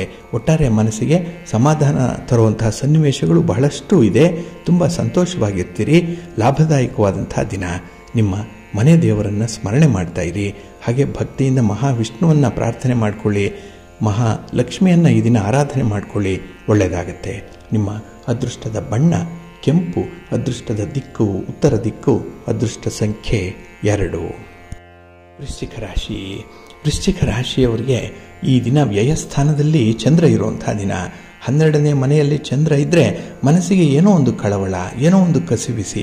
ಏಕೆಂದರೆ ಕೆಲಸಗಳಲ್ಲಿ ಕ್ಲಾರಿಟಿ ಇಲ್ಲ. ಯಾವುದನ್ನು ಮಾಡಬೇಕು, ಯಾವುದನ್ನು ಮಾಡಿದ್ರೆ ಏನಾಗುತ್ತೆ, ಬರುವಂಥ ಫಲಿತಾಂಶಗಳೇನು, ಅನುಕೂಲತೆಗಳೇನು, ಅನಾನುಕೂಲತೆಗಳೇನು, ಸಾಧಕ ಬಾಧಕಗಳೇನು, ಇದೊಂದು ಕೂಡ ಈ ದಿನ ನಿಮಗೆ ಅರ್ಥ ಆಗಲ್ಲ. ಅರ್ಥ ಆದರೂ ಕೂಡ ಈ ದಿನ ಮನಸ್ಸಿಗೆ ಹೋಗಲ್ಲ. ಬುದ್ಧಿಗೆ ಏನೋ ಒಂದು ರೀತಿಯಲ್ಲಿ ಮಂಕು ಕವಿದಂತಹ ರೀತಿಯಲ್ಲಿ ಇರ್ತೀರಿ. ಹಾಗಾಗಿನೇ ಹಾಡು ಆಗಲೇ ನಿಮಗೆ ಮೋಸ ಆಗುವಂಥದ್ದು ಕೂಡ ಇರುತ್ತೆ. ಇನ್ನು ಈ ದಿನದಲ್ಲಿ ಸಾಲದ ಬಾಧೆಯ ಜೊತೆಗೆ ಆರೋಗ್ಯದ ಬಾಧೆ ಕೂಡ ನಿಮಗೆ ಕಾಡುವಂಥದ್ದು ಇದೆ. ಎಲ್ಲೋ ಒಂದು ಕಡೆ ಈ ದಿನ ನಿಮ್ಮ ದೇಹ ನಿಮ್ಮ ಚಟುವಟಿಕೆಗಳಿಗೆ ಸಪೋರ್ಟ್ ಮಾಡಲ್ಲ. ಆಲೋಚನೆಗಳು ಬೇರೆ ಬೇರೆ ರೀತಿಯಲ್ಲಿರುತ್ತೆ, ಆದರೆ ಮಾಡುವಂತಹ ಕೆಲಸವೇ ವಿಭಿನ್ನ ರೀತಿಯಲ್ಲಿ ಇರುತ್ತೆ. ಒಂದಕ್ಕೊಂದಕ್ಕೆ ತಾಳೆ ಇಲ್ಲ, ಸಂಬಂಧ ಇಲ್ಲ. ಹಾಗಾಗಿನೇ ಈ ದಿನದಲ್ಲಿ ಹಣದ ವಿಚಾರದಲ್ಲಿ ಸ್ವಲ್ಪ ಬಾಧೆಗಳು ಜಾಸ್ತಿ ಆಗುವಂಥದ್ದು ಕೂಡ ಇದೆ. ಇನ್ನು ವ್ಯಾಪಾರದ ವಹಿವಾಟು ಚಟುವಟಿಕೆಗಳು ನಿರಾಶಾದಾಯಕವಾಗಿರುತ್ತೆ. ಏನೋ ಒಂದು ಸ್ಪರ್ಧೆಯಲ್ಲಿ ಈ ದಿನದಲ್ಲಿ ನಿಮಗೆ ಸೋಲು ಉಂಟಾಗ್ತಾ ಇರುವಂಥ ಒಂದು ಭಾವನೆ ಮನಸ್ಸಿಗೆ ಬರುತ್ತೆ. ಹಾಗೆ ಈ ದಿನ ಉದ್ಯೋಗ ಕ್ಷೇತ್ರದಲ್ಲೂ ಕೂಡ ಕೆಲಸದ ಒತ್ತಡದಿಂದ ಸಮಯಕ್ಕೆ ನಿದ್ರೆ ಆಗಲಿ, ಸಮಯಕ್ಕೆ ಆಹಾರವನ್ನಾಗಲಿ ತೆಗೆದುಕೊಳ್ಳಲಿಕ್ಕೆ ಸಾಧ್ಯ ಆಗಲ್ಲ. ಇದು ಕೂಡ ನಿಮ್ಮ ಆರೋಗ್ಯದ ಮೇಲೆ ನಿಧಾನವಾಗಿ ದುಷ್ಪರಿಣಾಮವನ್ನು ಉಂಟು ಮಾಡ್ತಾ ಇರುತ್ತೆ. ಹಾಗಾಗಿ ಎಚ್ಚರಿಕೆ. ಇನ್ನು ಈ ದಿನ ವಾಹನವನ್ನು ಮಾರಾಟ ಮಾಡುವಂಥವ್ರಿಗೆ, ವಾಹನದ ಬಿಡಿ ಭಾಗಗಳನ್ನು ಮಾರಾಟ ಮಾಡುವಂಥವ್ರಿಗೆ ವ್ಯವಹಾರ ಜಾಸ್ತಿ ಇರುತ್ತೆ. ಹಾಗಾಗಿ ಲಾಭಕ್ಕೆ ಕೊರತೆ ಇಲ್ಲ, ಆದರೆ ಅದನ್ನು ಹೇಗೆ ಮ್ಯಾನೇಜ್ ಮಾಡ್ತೀರಿ ಅನ್ನುವಂಥದ್ದೇ ನಿಮಗೆ ದೊಡ್ಡ ಯಕ್ಷ ಪ್ರಶ್ನೆಯಾಗಿ ಉಳಿಯುವಂಥದ್ದು. ಹಾಗೆ ಈ ದಿನ ನಿಮ್ಮ ಸ್ನೇಹಿತರ ಆಯ್ಕೆ ಕೂಡ ಸಮರ್ಪಕವಾಗಿರಲಿ. ಸಾತ್ವಿಕ ಆಹಾರ ತೆಗೆದುಕೊಳ್ಳಿ, ಸಾತ್ವಿಕವಾದಂಥ ಮನಸ್ಸು ನಿಮಗಿರುತ್ತೆ. ನಿಮ್ಮ ಮನೆ ದೇವರನ್ನು ಸ್ಮರಣೆ ಮಾಡ್ತಾ ಇರಿ. ಹಾಗೆ ಭಕ್ತಿಯಿಂದ ಈ ದಿನ ನೀವು ದುರ್ಗಾ ಪಂಚರತ್ನ ಸ್ತೋತ್ರವನ್ನು ಹೇಳ್ಕೊಳ್ಳಿ, ಅಮ್ಮನವರ ದರ್ಶನ ಮಾಡಿಕೊಳ್ಳಿ, ಒಳ್ಳೆಯದಾಗತ್ತೆ. ನಿಮ್ಮ ಅದೃಷ್ಟದ ಬಣ್ಣ ಕೆಂಪು, ಅದೃಷ್ಟದ ದಿಕ್ಕು ಪೂರ್ವ ದಿಕ್ಕು, ಅದೃಷ್ಟ ಸಂಖ್ಯೆ 1.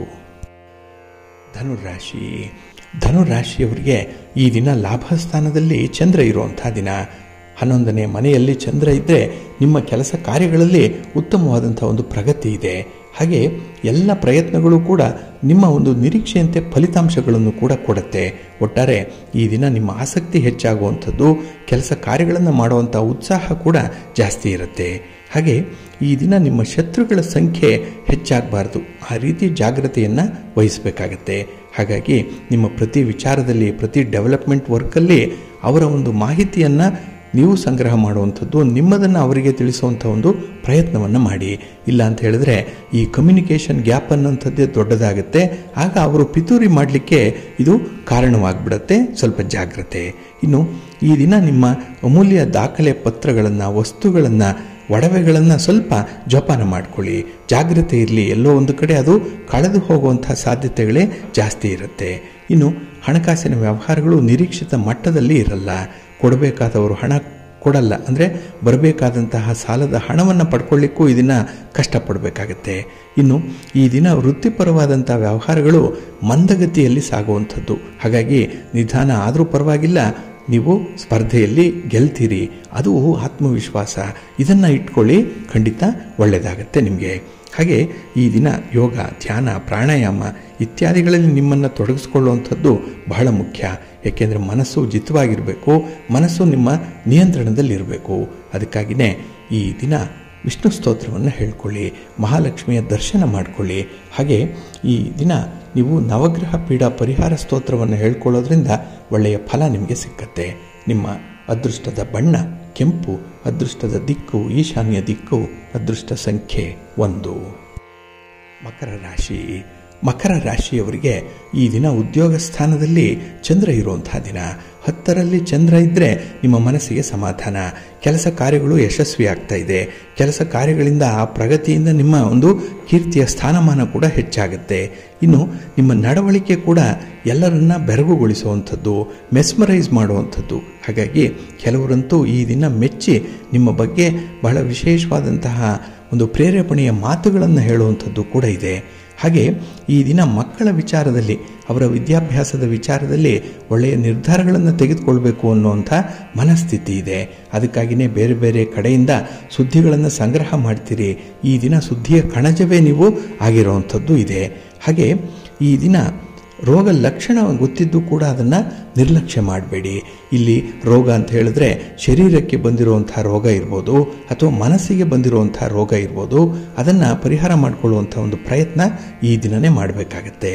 ಹಾಗೆ ನಿಮ್ಮದೇ ಆದಂಥ ಒಂದು ಛಾಪನ್ನು ಮೂಡಿಸಬೇಕು, ನಿಮ್ಮತನವನ್ನು ಉಳಿಸಬೇಕು. ಅದಕ್ಕಾಗಿ ಈ ದಿನ ಒಳ್ಳೆಯ ಅವಕಾಶವೊಂದು ಸಿಕ್ಕತ್ತೆ. ಬರುವಂಥ ಅವಕಾಶವನ್ನು ಸದುಪಯೋಗಪಡಿಸಿಕೊಳ್ಳುವಂಥ ಒಂದು ಪ್ರಯತ್ನ ಕೂಡ ಬೇಕಾಗುತ್ತೆ. ಹಾಗೆ ಈ ದಿನ ಪ್ರಗತಿಯಲ್ಲಿ ನಿಮ್ಮ ಒಂದು ವಿರುದ್ಧವಾಗಿ ಕೆಲಸ ಮಾಡುವಂಥವರು ಕೂಡ ನಿಮ್ಮ ತಂಟೆಗೆ ಬರಲ್ಲ. ಅವರು ಕೂಡ ಎಲ್ಲೋ ದೂರ ಸರಿದು ಹೋಗ್ತಾರೆ. ಏಕೆಂದರೆ ಬಹಳ ದಿನಗಳಿಂದ ನಿಮ್ಮ ತನವನ್ನು ಅಬ್ಸರ್ವ್ ಮಾಡ್ತಾ ಇದ್ದಾರೆ. ನೀವು ಎಲ್ಲಿ ನಿಮ್ಮ ಗಟ್ಟಿತನವನ್ನು ಬಿಟ್ಟಿಲ್ಲ, ಎಲ್ಲೂ ಕೂಡ ಯಾರಿಗೂ ತಲೆ ಬಾಗಿಸಿಲ್ಲ. ಆತ್ಮವಿಶ್ವಾಸದಿಂದ ಕೆಲಸಗಳನ್ನು ಮಾಡ್ತಾ ಇದ್ದೀರಿ. ಹಿರಿಯರ ಮಾರ್ಗದರ್ಶನವನ್ನು ಪಡ್ಕೊಳ್ತಾ ಇದ್ದೀರಿ. ಇದೆಲ್ಲವೂ ಕೂಡ ನಿಮಗೆ ಪ್ಲಸ್ ಪಾಯಿಂಟ್ ಆಗಿರುವಂಥದ್ದು. ನಿಮ್ಮ ಒಂದು ಘನತೆಗೆ, ಗೌರವಕ್ಕೆ ಅಟ್ರಿಬ್ಯೂಟ್ ಆಗುವಂಥ ನಡತೆಗಳಿದೆಲ್ಲ. ಹಾಗಾಗಿನೇ ನಿಮ್ಮ ಮನೆ ದೇವರನ್ನು ಸ್ಮರಣೆ ಮಾಡ್ತಾ ಇರಿ. ಹಾಗೆ ಭಕ್ತಿಯಿಂದ ಈ ದಿನ ನೀವು ಆದಿತ್ಯ ಹೃದಯ ಸ್ತೋತ್ರವನ್ನು ಹೇಳ್ಕೊಳ್ಳಿ, ಸೂರ್ಯ ನಮಸ್ಕಾರ ಮಾಡಿಕೊಳ್ಳಿ, ಸೂರ್ಯ ಸ್ತೋತ್ರವನ್ನು ಹೇಳ್ಕೊಳ್ಳಿ. ಒಳ್ಳೆಯದಾಗತ್ತೆ. ನಿಮ್ಮ ಅದೃಷ್ಟದ ಬಣ್ಣ ಕೆಂಪು, ಅದೃಷ್ಟದ ದಿಕ್ಕು ಪೂರ್ವ ದಿಕ್ಕು, ಅದೃಷ್ಟ ಸಂಖ್ಯೆ 1. ಕುಂಭರಾಶಿ. ಕುಂಭರಾಶಿಯವರಿಗೆ ಈ ದಿನ ಧನಸ್ಥಾನದಲ್ಲಿ ಚಂದ್ರ ಇದ್ದಾನೆ. 9ನೇ ಮನೆಯಲ್ಲಿ ಚಂದ್ರ ಅಂದರೆ ಈ ದಿನ ಹಣಕಾಸಿನ ವಿಚಾರದಲ್ಲಿ ಸ್ವಲ್ಪ ಪರದಾಡಬೇಕಾಗತ್ತೆ. ಏಕೆಂದರೆ ನೀವು ತೆಗೆದುಕೊಂಡಂತಹ ತಪ್ಪು ನಿರ್ಧಾರ ಈ ದಿನ ಹಣದ ವಿಚಾರದಲ್ಲಿ ಸ್ವಲ್ಪ ನಷ್ಟಕ್ಕೆ ಕಾರಣವಾಗುತ್ತೆ. ಅಂದರೆ ಕೊಟ್ಟಿದ್ದನ್ನೇ ಕೊಡಬೇಕು, ಮಾಡಿದ್ದನ್ನೇ ಮಾಡಬೇಕು ಈ ದಿನದಲ್ಲಿ. ಹಾಗಾಗಿ ವೈದ್ಯಕೀಯ ವೆಚ್ಚಗಳು ಕೂಡ ಜಾಸ್ತಿ ಆಗುತ್ತೆ. ಪ್ರಯಾಣದ ವೆಚ್ಚ ಕೂಡ ಈ ದಿನ ಹೆಚ್ಚಾಗುತ್ತೆ. ಹಾಗಾಗಿನೇ ಸ್ವಲ್ಪ ವಿವೇಚನೆಯಿಂದ ನಿಮ್ಮ ಕೆಲಸಗಳನ್ನು ಮಾಡಿಕೊಳ್ಳುವಂಥ ಒಂದು ಪ್ರಯತ್ನವನ್ನು ಮಾಡಿ. ಹಾಗೆ ಅನಿರೀಕ್ಷಿತವಾಗಿ ಕೆಲವು ತೊಡಕುಗಳು ಉಂಟಾಗುವಂಥದ್ದು ಸಂಸಾರದಲ್ಲಿ. ಎಲ್ಲವೂ ಸರಿ ಇದೆ ಎಂದಾಗ ಯಾವುದೋ ಒಂದು ಅಪಸ್ವರ ಕೇಳಿ ಬರುವಂಥದ್ದು. ಹಾಗೆ ನಿಮ್ಮ ವಿರುದ್ಧವಾಗಿ ಪಿತೂರಿ ಮಾಡ್ತಾ ಇರುವಂಥವರ ಸಂಖ್ಯೆ ಈ ದಿನ ಸ್ವಲ್ಪ ಜಾಸ್ತಿನೇ ಇರುತ್ತೆ. ಹಾಗಾಗಿನೇ ಈ ದಿನ ಒಳ್ಳೆಯ ಕೆಲಸಗಳಿಗೆ ಪ್ರೇರೇಪಣೆ ನೀಡುವಂಥ ಸ್ನೇಹಿತರನ್ನು ನಿಮ್ಮ ಜೊತೆಯಲ್ಲಿ ಇಟ್ಕೊಳ್ಳಿ. ಹಾಗೆ ಈ ದಿನ ನಿಮ್ಮ ಸಂಗಾತಿಯ ಜೊತೆಯಲ್ಲಿ ಆಗಿರುವಂಥ ವಿವಾದಗಳು ಅದು ಬಗೆಹರಿಯುತ್ತೆ. ಅವರಿಂದ ಬೇಕಾದಂಥ ಸಹಾಯ ಸಹಕಾರಗಳು ಕೂಡ ಈ ದಿನ ನಿಮಗೆ ಸಿಕ್ಕುವಂಥದ್ದು ಇದೆ. ಇನ್ನು ಈ ದಿನ ಆಧ್ಯಾತ್ಮಿಕ ಚಿಂತನೆ ಜಾಸ್ತಿ ಆಗುತ್ತೆ. ಆದರೆ ಸರಿ ದಾರಿಯಲ್ಲಿ ಚಿಂತನೆ ಮಾಡಬೇಕು ಅನ್ನುವಂಥ ಒಂದು ವಿವೇಕ ಇಲ್ಲ, ವಿವೇಚನೆ ಇಲ್ಲ. ಹಾಗಾಗಿ ಸ್ಪರ್ಧೆಯ ರೀತಿಯಲ್ಲಿ ಆಧ್ಯಾತ್ಮಿಕ ವಿಚಾರಗಳು ಇರಲ್ಲ. ಇದು ಮನಸ್ಸಿಗೆ ಸಂಬಂಧಪಟ್ಟಂಥದ್ದು, ಮನಸ್ಸಿನ ಖುಷಿಗಾಗಿ ಇದು ಇರುವಂಥದ್ದು. ಅಂಥ ಒಂದು ಸೂಕ್ಷ್ಮತೆಯನ್ನು ಅರ್ಥ ಮಾಡಿಕೊಂಡು ವ್ಯಾಪಾರಸ್ಥರು ಮುಂದುವರಿರಿ, ಒಳ್ಳೆಯದಾಗತ್ತೆ. ಇನ್ನು ಈ ದಿನ ನಿಮ್ಮ ಜೀವನ ಶೈಲಿಯನ್ನು ಬದಲಾವಣೆ ಮಾಡಿಕೊಳ್ಳುವಂಥ ಸಮಯ ಬಂದಿದೆ. ಹಾಗಾಗಿ ಹಿರಿಯರು ಹಾಗೆ ನಿಮ್ಮ ಸಂಗಾತಿ, ನಿಮ್ಮ ಪ್ರೀತಿ ಪಾತ್ರರು ಈ ಒಂದು ವಿಚಾರದಲ್ಲಿ ಬದಲಾವಣೆ ಆಗಿದ್ದರೆ ಚೆನ್ನಾಗಿತ್ತು ಅಂತ ಹೇಳ್ತಾರಲ್ಲ, ಆ ಒಂದು ವಿಚಾರದಲ್ಲಿ ಬದಲಾವಣೆಗೆ ಕೈ ಹಾಕಿ. ಬದಲಾವಣೆಯೂ ಆಗತ್ತೆ, ಮನೆಯಲ್ಲಿರುವಂಥವ್ರಿಗೂ ಕೂಡ ಸಂತೋಷ ತರುತ್ತೆ. ನಿಮ್ಮ ಮನೆ ದೇವರನ್ನು ಸ್ಮರಣೆ ಮಾಡ್ತಾ ಇರಿ.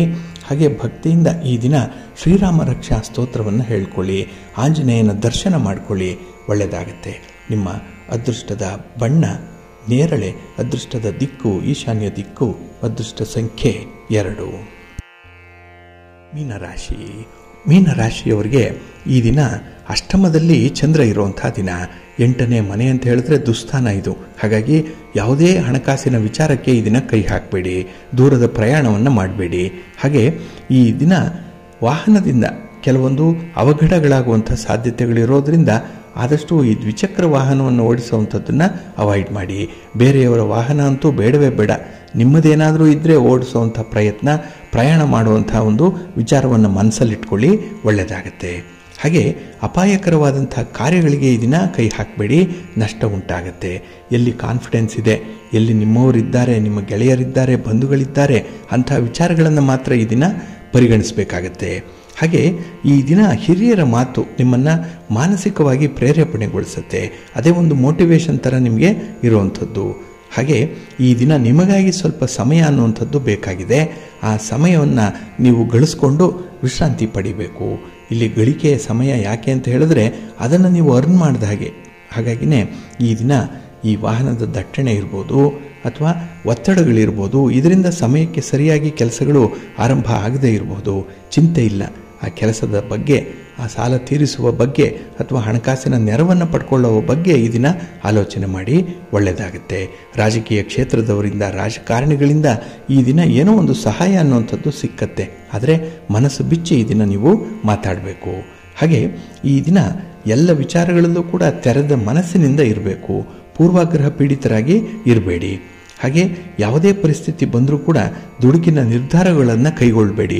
ಇದು ಬಹಳ ಮುಖ್ಯವಾಗಿ ನೀವು ಪರಿಪಾಲನೆ ಮಾಡಬೇಕಾಗಿರುವಂಥ ಒಂದು ವಿಚಾರ. ನಿಮ್ಮ ಮನೆ ದೇವರನ್ನು ಸ್ಮರಣೆ ಮಾಡ್ತಾ ಇರಿ. ಹಾಗೆ ಭಕ್ತಿಯಿಂದ ಈ ದಿನ ಅನ್ನಪೂರ್ಣೇಶ್ವರಿ ಸ್ತೋತ್ರವನ್ನು ಹೇಳ್ಕೊಳ್ಳಿ. ಶ್ರೀ ದಾರಿದ್ರ್ಯ ದಹನ ಶಿವಸ್ತೋತ್ರವನ್ನು ಹೇಳ್ಕೊಳ್ಳಿ. ಶಿವನ ಪರಿವಾರ ದೇವತೆಗಳನ್ನು ಸ್ಮರಣೆ ಮಾಡಿಕೊಳ್ಳಿ, ಒಳ್ಳೆಯದಾಗುತ್ತೆ. ನಿಮ್ಮ ಅದೃಷ್ಟದ ಬಣ್ಣ ನೇರಳೆ, ಅದೃಷ್ಟದ ದಿಕ್ಕು ಈಶಾನ್ಯ ದಿಕ್ಕು, ಅದೃಷ್ಟ ಸಂಖ್ಯೆ 1.